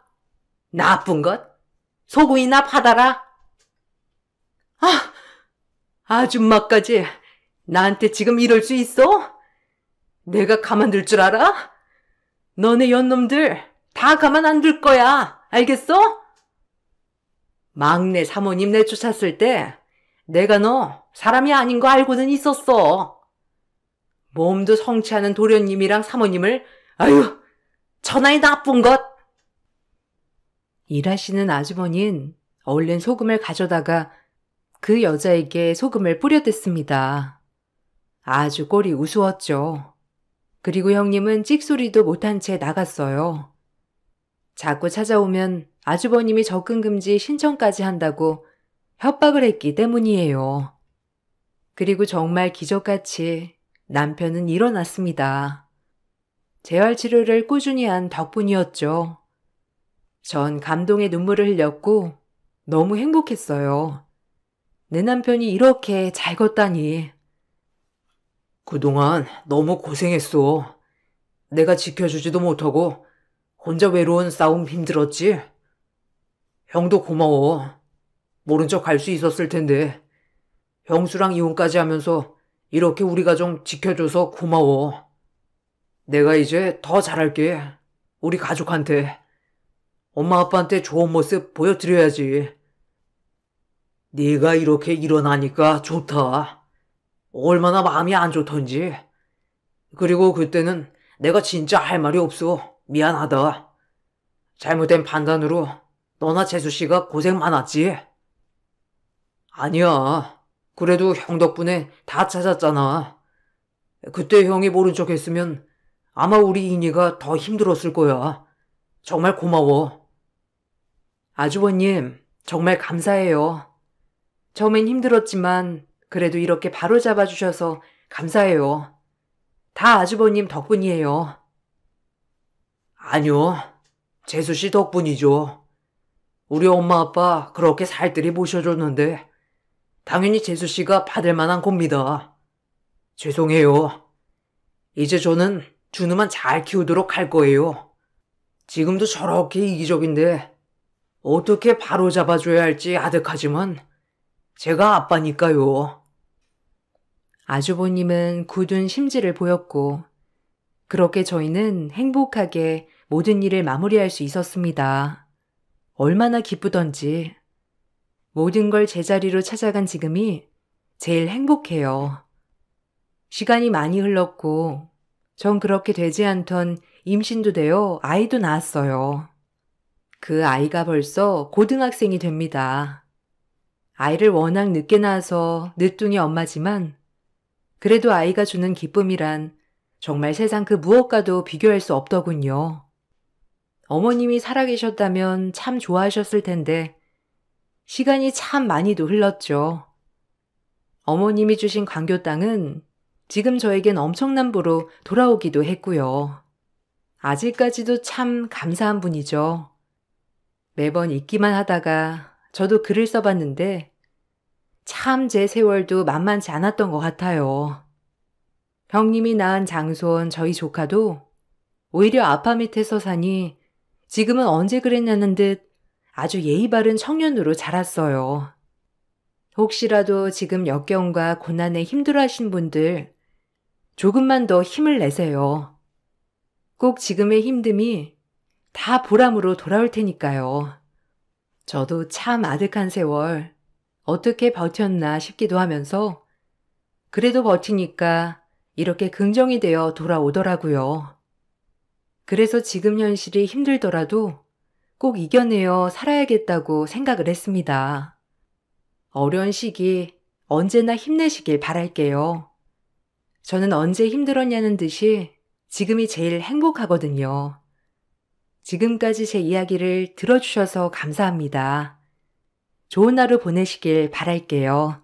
안녕하세요. 저는 36살 여자이며 결혼 1년 만에 도저히 믿을 수 없는 일들을 겪게 되면서 지금까지도 그 충격에 벗어나지 못해 하루하루를 힘들게 살아가고 있네요. 결혼은 1년 차였지만 연애는 5년 정도 했었고 양가 집안 비슷한 조건을 가지고 있어요. 저는 반도체 회사에서 근무하고 있으며 남편은 의사로 흉부외과에서 근무하고 있습니다. 연애를 오래 했었기 때문에 양가 집안에는 진작에 인사를 드린 상태였고 결혼하는데 크게 문제될 만한 것들은 없었어요. 그런데 남편과 신혼여행을 떠나면서부터 무언가 느낌이 좋지 않았고 시모와 단둘이 대화를 하는 데 있어 신경질적으로 변한 남편의 모습에 당황스러워 무슨 일인지 조심스럽게 물어봤지만 별일 아니라면서 아무런 답도 해주지 않았습니다. 원래 속마음을 잘 드러내지 않아서 무슨 생각을 하고 있는지 모를 때가 많지만 크게 문제될 것 같지는 않았었는데 앞으로의 결혼 생활을 하면서 함께 지내게 되면 분명 마찰이 자주 생길 것 같아 남편에게 연애하는 사이가 아닌 이제 부부 사이니 속으로 담아두었던 것들 혼자 앓고 있지 말고 서로 공유했으면 좋겠다며 조심스럽게 제 의견을 말했습니다. 가만히 듣고 있던 남편이 어느 정도 수긍을 하게 되면서 시모와의 통화 내용에 대해 알려줬어요. 아버지 돌아가신 지 얼마나 됐다고? 벌써부터 다른 남자 생겼다며 전화 왔잖아. 그것도 술 먹고 전화해서. 그런 말 하면 내가 좋은 말이 나가겠어? 왜 이렇게 생각 없이 자기 기분 따라 행동하는지 모르겠네. 내가 당신한테 말을 안 해서 그렇지. 아버지 돌아가신 지 몇 달 만에 만나는 남자 있다며 말한 적 있었다니까. 지금은 또 다른 남자라네. 나보고 어떻게 하라는 건지 모르겠어. 소개해주고 싶다는데 나는 아직까지 아버지가 생생하게 기억나거든. 소개해 주시겠다는 말은 그분이랑 같이 살림을 차리겠다는 말이야? 내가 생각해도 그건 좀 아닌 것 같은데. 뭐든 신중하게 결정하는 게 좋을 것 같아. 그래서 싸운 거구나. 신혼여행 끝나고 집에 들어가면 진지하게 대화해봐야겠다. 신혼여행을 즐기는 동안 몇 번의 전화를 더 받게 되면서 알게 된 건 남편과 마찬가지로 만나고 있는 분 또한 의사였어요. 그분은 산부인과에서 근무를 하고 있었네요. 여행 기간 내내 신경이 쓰이다 보니 제대로 된 여행은 즐기지 못했고 기분이 좋지 않은 상태로 돌아올 수밖에 없었습니다. 그런데 집으로 들어가는 동안 남편이 시모와 전화 통화를 하게 되었고 그렇게 도착을 하니 1시간 뒤에 시모가 찾아왔어요. 얼굴 표정이 별로 좋지 않은 상태로 들어오셔서는 새롭게 만남을 가지고 있는 분과 결혼하고 싶다는 말을 하더라고요. 너무 갑작스러운 말에 저희는 당황을 하게 되었죠. 서로 마음 맞아 결혼하겠다는데 뭐가 잘못됐니? 아들, 너 그렇게 안 봤는데 엄마 의견에 존중해주지 않는 거야? 이건 존중의 문제가 아니라 철없는 행동이죠. 아버지 세상 떠나신 뒤 어떻게 하셨어요? 바로 다른 남자들 만나셨잖아요. 어머니는 아버지에 대한 그리움과 슬픔이 전혀 남아있지 않아요? 어떻게 아무렇지도 않게 그런 행동을 하세요? 떠난 사람은 그걸로 끝이지만 남아있는 사람은 살아야 되잖아. 너희 아빠가 돌아오는 것도 아닌데 계속해서 눈물 흘리며 슬퍼한다고 좋아질 게 뭐가 있어? 현실을 받아들이고 남은 인생 즐기면서 살면 되는 거지. 내가 너를 젊은 나이에 일찍 가지는 바람에 여태껏 제대로 놀아본 적이 없이 가정에만 충실하면서 살아왔었다. 그러니 자유롭게 살고 싶은 건데 말을 꼭 그렇게 해야 되겠어? 그러니까 지금 내가 만나고 있는 사람과 결혼을 허락해주지 못하겠다는 말이야? 나도 세아가 마음에 들지 않지만 받아들여준 건 네가 사랑하기 때문에 결정하게 된 건데 아들 너는 어떻게 단 한 번도 인정해주지 않니? 이건 좀 많이 서운한데? 어차피 너도 살림 차리고 내 품에서 떠났으니 굳이 너한테 매달려서까지 허락받을 생각은 없었다. 나는 내 방식대로 진행할 테니까 결혼식에 오든지 말든지 그건 네가 알아서 결정해라. 남편과 시모의 대화는 좀처럼 좋아지지 않았어요. 새로운 사람을 찾아 마음에 맞는다면 당연히 재혼할 수 있다고 생각합니다. 하지만 산부인과 의사와 만난 기간이 너무 짧다는 게 문제였죠. 적어도 1년 이상은 서로 알고 지내도 괜찮을 텐데 갑자기 한 달밖에 만나지 않은 남자와 결혼을 하겠다니 얼마나 당황스럽겠어요. 시모는 저에게도 의견을 물어봤지만 차마 시모 편을 들어주기는 힘들었네요. 결국 시간을 두고 신중하게 생각해봐도 괜찮을 것 같다고 얘기했어요. 저까지 시모 편을 들어주지 않으니 기분이 많이 상하셨는지 자리에서 일어나 한바탕 난리를 치신 뒤 집으로 돌아가셨습니다. 신혼여행 오자마자 시모의 돌발 행동에 적응도 되지 않아 그날 체력이 남아나지 않았네요. 남편은 다음날 아침 일찍 병원 근무를 해야만 했어요. 흉부외과 전문의가 많은 편도 아니고 워낙 위험한 수술을 해야 되는 직업이라 도움을 필요로 하는 분들이 병원에서 많이 기다리고 있어 장시간 자리를 비우는 건 좋지 않아 어쩔 수 없이 신혼여행 끝나자마자 병원으로 출근했어요. 그런데 문제가 전날에 시모와 집에서 한바탕 난리를 친 뒤 계속 마음이 걸려 시모에게 전화를 했는데 전화기가 꺼져 있더라고요. 전날에 기분이 많이 상하신 듯 보였고 남편에게 시모가 전화를 받지 않는다는 문자를 남겨둔 뒤 바쁜 일상을 보낸 뒤 퇴근하고 집에 들어와 시모에게 다시 전화를 걸었어요. 그런데 여전히 핸드폰은 꺼져 있었고 저녁 늦게나 돼서야 퇴근한 남편에게 전화를 해봤냐고 물어보았어요. 전화 못 해봤지. 신혼여행 다녀온 뒤 진료가 많이 밀려 있어서 숨 쉴 틈도 없었어. 배고프다. 일단 밥부터 차려줘. 그렇구나. 내가 방금까지도 전화해봤는데 꺼져 있더라고. 화가 많이 나신 것 같아. 이런 적 한 번도 없었는데. 그러다 또 금세 전화하셔. 내가 어머니 한두 번 겪어보는 것도 아니고 며칠 못 가니까 신경 쓰지 마. 왠지 걱정이 됐지만 남편의 말에 믿고 기다려보기로 했어요. 그런데 하루 이틀이 지나도 여전히 핸드폰은 꺼져 있었고 산부인과에서 일한다는 그 사람과 문제가 생겨 충격적인 일들을 겪게 된 건 아닌지 의심이 들어 남편에게 물어봤는데 남편도 시모가 만나고 있는 남자에 대해 알고 있는 게 아무것도 없었습니다. 결국 남편이 예상했던 거와 다르게 한 달이 넘어가면서 그냥 두 손 놓고 있을 수는 없어 경찰에 실종 신고까지 하게 되었네요. 처음에는 괜찮을 거라고 했던 남편도 한 달이 지나면서부터 극도의 불안감을 보여줬고 어디에서조차 찾을 수 없었습니다. 이 문제 때문에 병원 일조차 제대로 하지 못해 시모의 실종 사건이 해결될 때까지 남편은 수술을 진행하지 못했어요. 이런 안 좋은 상황에 남편과 신혼여행 다녀온 뒤 임신까지 진행되고 있었어요. 이런 일이 벌어지니 너무 답답하더라고요. 시간은 계속해서 흘러갔고 뱃속의 아이는 점점 커져가는데 시모는 어디에서 어떻게 지냈는지 알 수 있는 방법이 없으니 남편은 시모를 찾겠다고 돌아다니다가 폐인이 된 것 마냥 얼굴빛이 안 좋아졌고 잠 한숨 못 자더니 새벽에 거실에서 흐느끼는 소리가 들려왔습니다. 모든 게 자기 잘못이라며 괴로워하고 있는 남편의 모습을 보고 있으니 저 또한 너무 힘들더라고요. 제 몸도 가누기조차 힘든데 남편까지 위로를 해줘야 하니 저 또한 우울증이 찾아오고 있는 것 같았어요. 결국 서로 안 좋은 감정을 몇 달 동안 유지하며 버티고 있다가 터지게 되면서 부부 싸움으로까지 이어지고 말았습니다. 그렇다고 계속 이런 식으로 지내는 건 아닌 것 같아. 뱃속에 있는 아이도 생각해야지.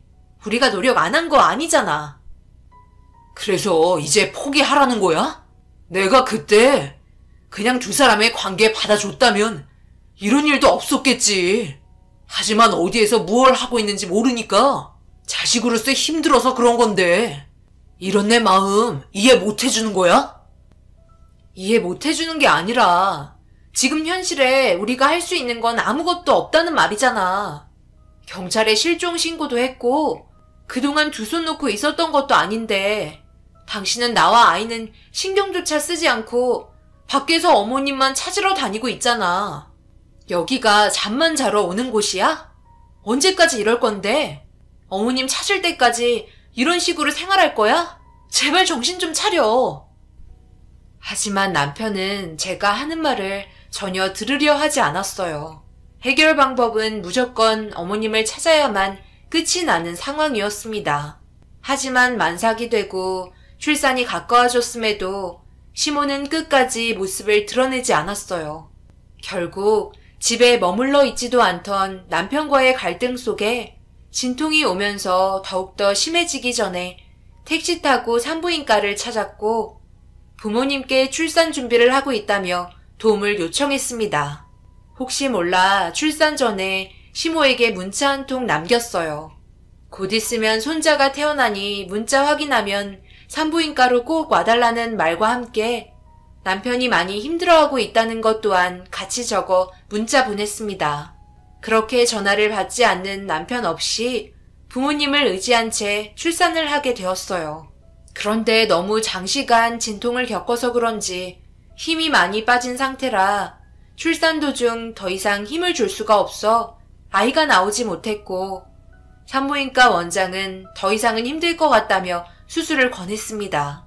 어쩔 수 없는 상황이라 제왕절개를 선택해야만 했어요.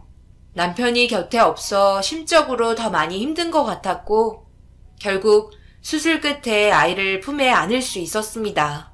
원장은 아이가 너무 커서 자연분만하는 게 더 힘들었을 수도 있다며 수술한 게 오히려 잘 된 거라고 하셨어요. 그래도 어디 하나 문제없이 건강하게 뱃속에서 나와줘서 정말 감사했습니다. 그렇게 출산하고 병실에 누워있는데 그제서야 남편이 들어왔어요. 자네 여기는 뭐하러 왔나? 가서 자네 엄마나 찾지 왜 여기 왔냐고? 내 딸이 출산하는 동안 얼마나 위험한 순간들이 많았는지 알아? 어이구 술까지 퍼먹었어? 자네 완전 맛이 갔구먼. 지금 상태로 여기에 있는 건 아닌 것 같으니 당장 나가게. 제 아내가 아이를 낳았는데 왜 나갑니까? 얼굴 보고 싶어서 온 게 잘못이에요? 어머니가 옆에 있었으면 분명 손자보고 엄청 좋아하셨을 텐데 우리 아들 한번 안아보게 이리 좀 줘봐. 얼마나 잘생겼는지 한번 보자. 최서방, 지금 뭐 하는 건가? 이제 막 태어난 아이한테 술 냄새 풍길 작정이야? 자네 씻고 다니지도 않아? 이게 무슨 냄새야? 손은 또 왜 이렇게 더러워? 잘하는 짓이다. 자기 가족은 내팽개치고 자기 엄마 찾겠다고 한 가정을 무너뜨려? 차라리 이럴 거면 이혼하는 게 좋을 것 같네. 내 딸과 손자 인생까지 망칠 일이 있어? 내 아들 한번 안아보겠다는데 뭐가 이리 시끄러워요? 저보다 장모님 목소리가 제 아들한테 더 안 좋겠어요.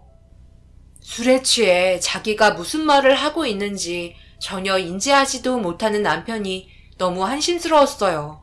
그리고 제 머릿속에는 이혼 생각이 떠오르면서 더 이상은 함께하지 못할 것 같다는 생각이 들었습니다. 병실에서는 저희 부모님과 남편이 한바탕 난리를 친 뒤에야 겨우 집으로 돌려보냈고 부모님이 일이 워낙 바쁘셔서 시간을 뺄 수 없어 산후조리원에 들어갔어요. 그렇게 2주 동안 관리받으며 세상 밖으로 나온 아이와 함께 앞으로의 계획을 준비하고 있었어요. 그런데 2주 동안 단 한 번도 얼굴을 보여준 적 없던 남편이 찾아왔고 별로 보고 싶지 않아 돌아가라고 얘기하던 순간 남편의 얼굴 표정이 상당히 좋아 보였어요. 혈색도 돌아왔고 얼마 전까지만 해도 회인처럼 하고 다녔던 남편과는 달랐습니다. 그리고 남편 뒤에서 낯익은 목소리로 저를 부르며 고개를 내밀자 경악을 하고 말았네요. 거의 1년 가까이 모습을 보이지 않던 시모가 아무렇지도 않은 듯 저에게 다가왔고 어디 하나 다친 곳 없이 멀쩡한 모습으로 나타난 시모를 보니 반가운 감정보다 그동안 받았던 스트레스로 인한 분노만 더욱더 커지게 되었네요. 하필이면 그때 제 옆에 아이가 있어서 보여주기 싫어도 보여줄 수밖에 없었고 남편이 제 옆에 있던 아이를 순식간에 들어서는 시모에게 보여줬습니다. 어머니, 제 아들 잘생겼죠? 어머니도 돌아오셨으니 이제 앞으로 행복하게 지내면 될 것 같네요. 당신 그거 알아? 여기에서 일하시는 원장님이 바로 우리 어머니와 만나고 계시던 분이셨어. 그 말 듣고 나도 놀랐다니까. 어머니, 갑자기 왜 비틀거리세요? 어디 몸이 안 좋으신 거예요? 몸이 좀 힘드시면 여기 앉아 계세요. 내가 요즘 빈혈이 생겨서 좀 어지럽네. 자리에 좀 앉아야겠다. 그런데 너 몸은 괜찮니? 제왕절개 했었다며? 저한테 먼저 사과부터 해야 되는 거 아닌가요? 그리고 제 아이인데 왜 멋대로 안아보시는 거예요? 이리 주세요. 당신도 그러는 거 아니야. 어머니 오셨다고 사람이 어쩜 이렇게 바뀔 수가 있어? 차라리 이럴 거면 그냥 어머니랑 단둘이 살지 그랬어. 그동안 한 번도 산후조리원에 얼굴도 내밀지 않았으면서 어머니 오시니까 그제서야 찾아와? 나는 당신이랑 같이 살 수 없을 것 같아. 그래서 우리 이혼해야 되겠어. 여기에서 있는 동안 정말 많은 생각을 해봤는데 당신같이 가정에 묻히기만 사람을 평생 동안 믿고 살기에는 너무 불안하고 아이한테도 안 좋은 영향을 줄 것 같아.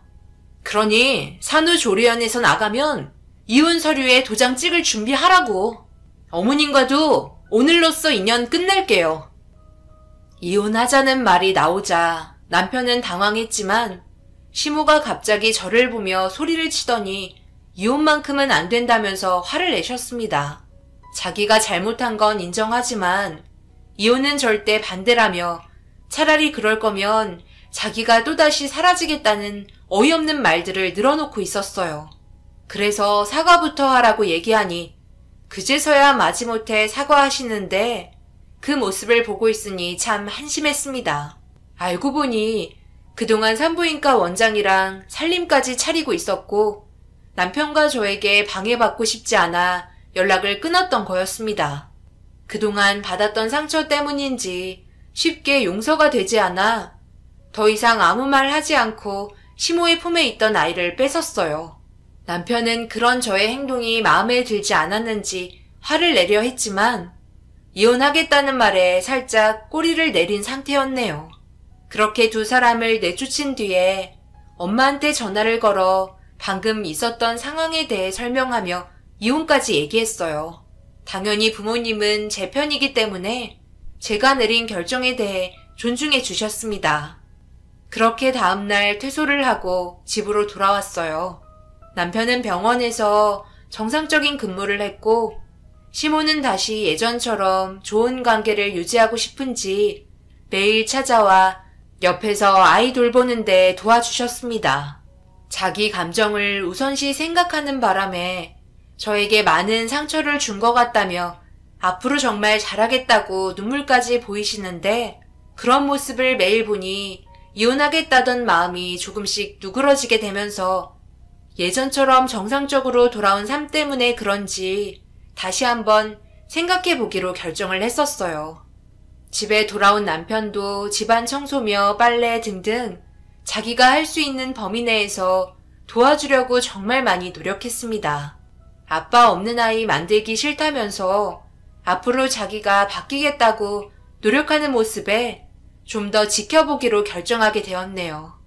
그렇게 별 문제 없이 지내고 있던 어느 날 무언가 느낌이 이상할 정도로 시모의 행동이 이상했어요.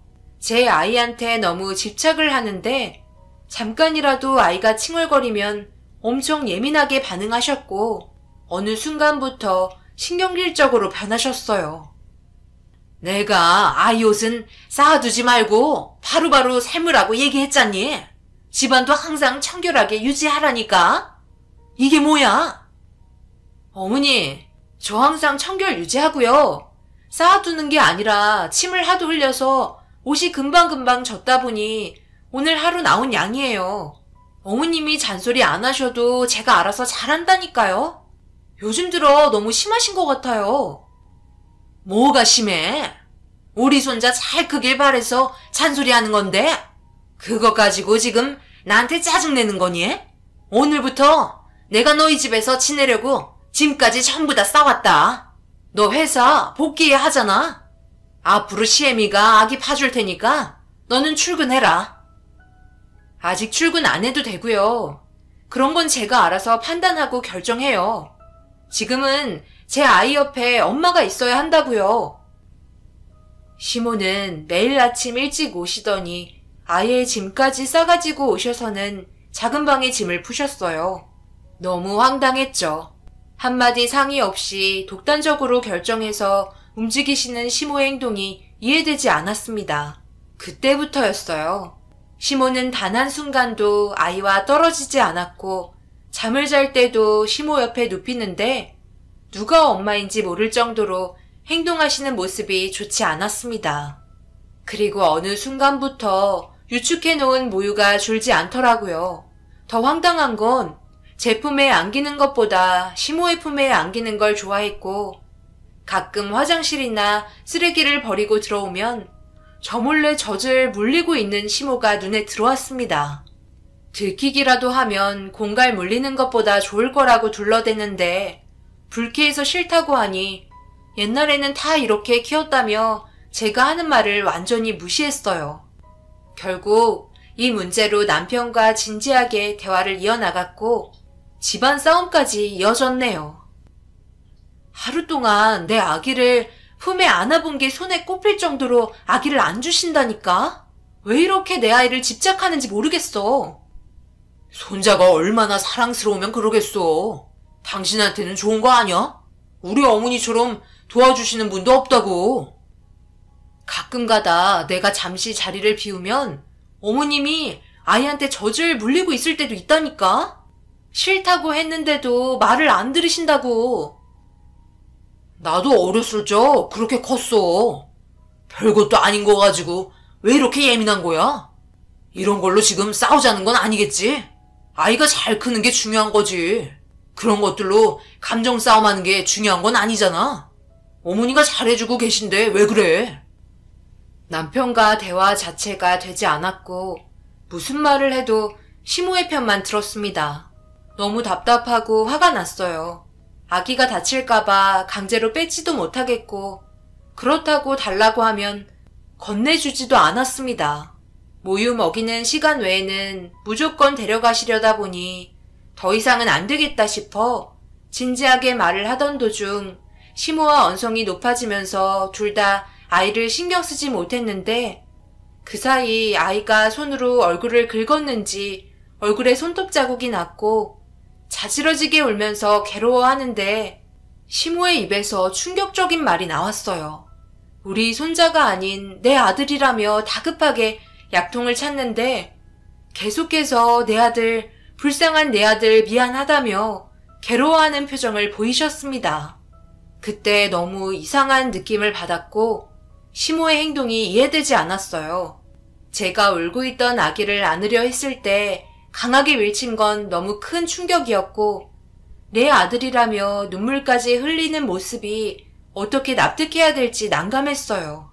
그런 너무 과민 반응 태도를 보이던 시모의 행동을 받아들일 수 없던 저는 시모의 품에서 제 아이를 강하게 뺏었고 더 이상 신경 쓰지 말라고 얘기하자 시모가 버릇이 없다며 난리를 쳤고 제 머리채까지 잡는 일이 발생되었네요. 도대체 왜 이렇게까지 제 아이한테 집착하시는 거예요? 슬퍼하고 눈물을 흘려야 할 사람은 전데 왜 어머님이 눈물까지 흘리면서 아이한테 집착하냐고요. 당연히 다쳤으니까 슬퍼할 순 있다고 하지만 이건 너무 심하잖아요. 지금 너 품에 안겨있는 아이? 내 아이다. 이렇게 될 거라고 전혀 예상하지 못했는데 내 아이라고. 뭐라고요? 그게 무슨 말도 안 되는 소리예요. 어머님 설마 치매 오신 거예요?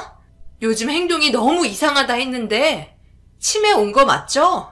정신 좀 차리세요. 이 아이는 제가 10달 품어서 힘들게 낳은 자식이잖아요. 제발 그만하세요. 그 아이 바뀐 거야. 너 품에 안겨있는 아이는 내 아이고 네가 10달 품어 낳은 아이는 다른 어딘가에 있다. 그게 지금 무슨 말이에요? 어머니 확실히 치매 온 거 맞으시네. 당장 그이한테 전화해야 되겠어요. 남편한테 전화를 하려던 순간 시모가 털썩 주저앉으며 눈물을 흘리더니 모든 상황을 설명해 주었어요. 도저히 믿을 수 없어 시모를 집 밖으로 내쫓았습니다. 확실히 치매가 온 게 맞는 것 같아 아이와 제가 위험해질 수도 있을 거라 생각해 시모를 내쫓았는데 계속해서 시모가 저에게 했던 말들이 두렵게 느껴졌어요. 결국 찝찝한 기분을 떨쳐버리지 못해 설마 하는 마음에 유전자 검사를 하게 되었고 시간이 지나 유전자 검사 결과 확인 서류를 남편과 시모 앞에서 개봉을 하며 보여줬어요. 그러자 남편의 얼굴이 사색이 되었고 너무 놀라 서류를 확인해보니 시모와 제 아이의 유전자가 99% 일치했습니다. 경악할 만한 결과에 비명을 지르며 순간 머릿속에 스친 내 아이는 어디 갔냐고 물어보자 시모의 입에서 나온 말을 듣곤 더 이상 듣고 있을 수 없어 얼굴에 뺨을 올려치고 말았네요. 시모와 산부인과 원장이 계획한 범죄로 밝혀지게 되었습니다. 세아가 너랑 비슷한 시기에 폐경이 되지 않았던 나 또한 임신이 되었고 재혼도 하지 않은 상태에서 아기를 가졌다는 게 너희들에게 너무 창피스러웠단다. 그냥 연애만 하려고 했는데 계획하지 못한 일이 벌어지는 바람에 그동안 숨어 지냈던 거였어. 너희들한테 이 사실을 말한다는 게 두려웠다. 그리고 내 뱃속에 있는 아이 키울 자신도 없었고 늙은 나이에 또다시 육아를 하기도 싫었어. 그렇다고 임신한 아이를 세상에서 치워버리게 하고 싶지는 않았어. 결국 나와 만나고 있던 산부인과 원장이 말한 의견에 따르기로 했지. 제왕절개를 해야 하는 산모의 아이와 바꾸자는 계획이었고 나 또한 그 의견 따르게 돼버렸어. 그렇게 하면 안 되는 거였는데 내가 키울 수 없으니 다른 사람의 품에 지내면 잘 키울 수 있으니까 좋은 방법이라고 생각했었지. 그리고 산모가 배 아파 태어난 아이는 그 사람이 밤에 몰래 베이비박스로 보내버릴 계획을 가지고 기다리고 있었는데 하필 그게 세아가 네가 될 거라곤 전혀 상상하지 못했단다. 결국 네가 10달 품어 배 아파 낳은 자식은 베이비박스로 보내줬고 이 아이가 네가 낳은 자식으로 착각한 거야. 산후조리원에서 아기를 건네받아 얼굴을 확인했을 때 너무나 충격이었고 절대 해서는 안 될 행동을 저질러 너에게 차마 아무 말도 하지 못했어. 정말 미안하다. 진짜 세아가 너의 자식은 현재 보육원에서 지내고 있어. 미안하다. 시모의 정신 나간 계획에 경악을 했고 멱살을 잡고 얼굴에 뺨을 올리고 말았어요. 당장 보육원으로 안내하라고 얘기한 뒤 남편 차를 타고 시모와 함께 보육원으로 향했습니다. 그리고 거기에서 엄마를 기다리고 있던 제 친아들을 볼 수 있었고 아기를 보자마자 하염없이 오열했어요. 너무 미안했고 그동안 엄마 품에 안겨본 적 없이 모유 한번 제대로 물어보지 못한 아이에게 너무 죄스러웠습니다. 결국 이 문제로 시모와 산부인과 원장의 잘못된 행동으로 인해 두 사람 다 법적인 처벌을 받게 되었습니다. 시모 또한 절대 용서할 수 없었지만 시모의 아기를 보고 있으니 징역을 살게 하는 건 아닌 것 같아 그동안 받았던 정신적인 손해배상 부분에 대해서 위자료 청구 소송을 진행했고 산부인과 원장은 징역을 면하지 못했네요. 그리고 이런 상황에서 제 편이 아닌 시모의 편을 들었던 남편과도 이혼하게 되었습니다. 저보고 이런 상황을 이해해달라는 남편에게 너무 화가 치밀어 올랐네요. 이혼 위자료 소송을 끝으로 남남이 되었습니다. 어떻게 사람들이 그런 계획을 할 수 있는지 지금 생각해도 너무 황당하고 어이가 없습니다. 여러분들께서는 시모와 산부인과 원장에 대해 어떻게 생각하시나요? 자기 자식이 보육원에서 자라는 건 아닌 것 같으니 남의 부모 품에서 태어난 것처럼 꾸몄다는 게 도저히 용서할 수가 없습니다. 오죽 시모의 말을 믿지 못했으면 보육원에서 데려온 제 아이를 유전자 검사까지 했으니까요. 2번 다시 얼굴 볼 일 없었으면 좋겠고 나중에 자신이 저지른 처벌에 대해서는 하늘이 내려줄 거라 생각합니다. 제 사연 들어주신 분들, 아직까지도 정신적으로 많이 힘든 저에게 위로의 한마디씩 해주시면 정말 감사하겠습니다. 그 사람들이 꿈에서도 나와서 저를 괴롭히네요. 하루빨리 정상적인 삶을 살았으면 좋겠어요. 감사합니다.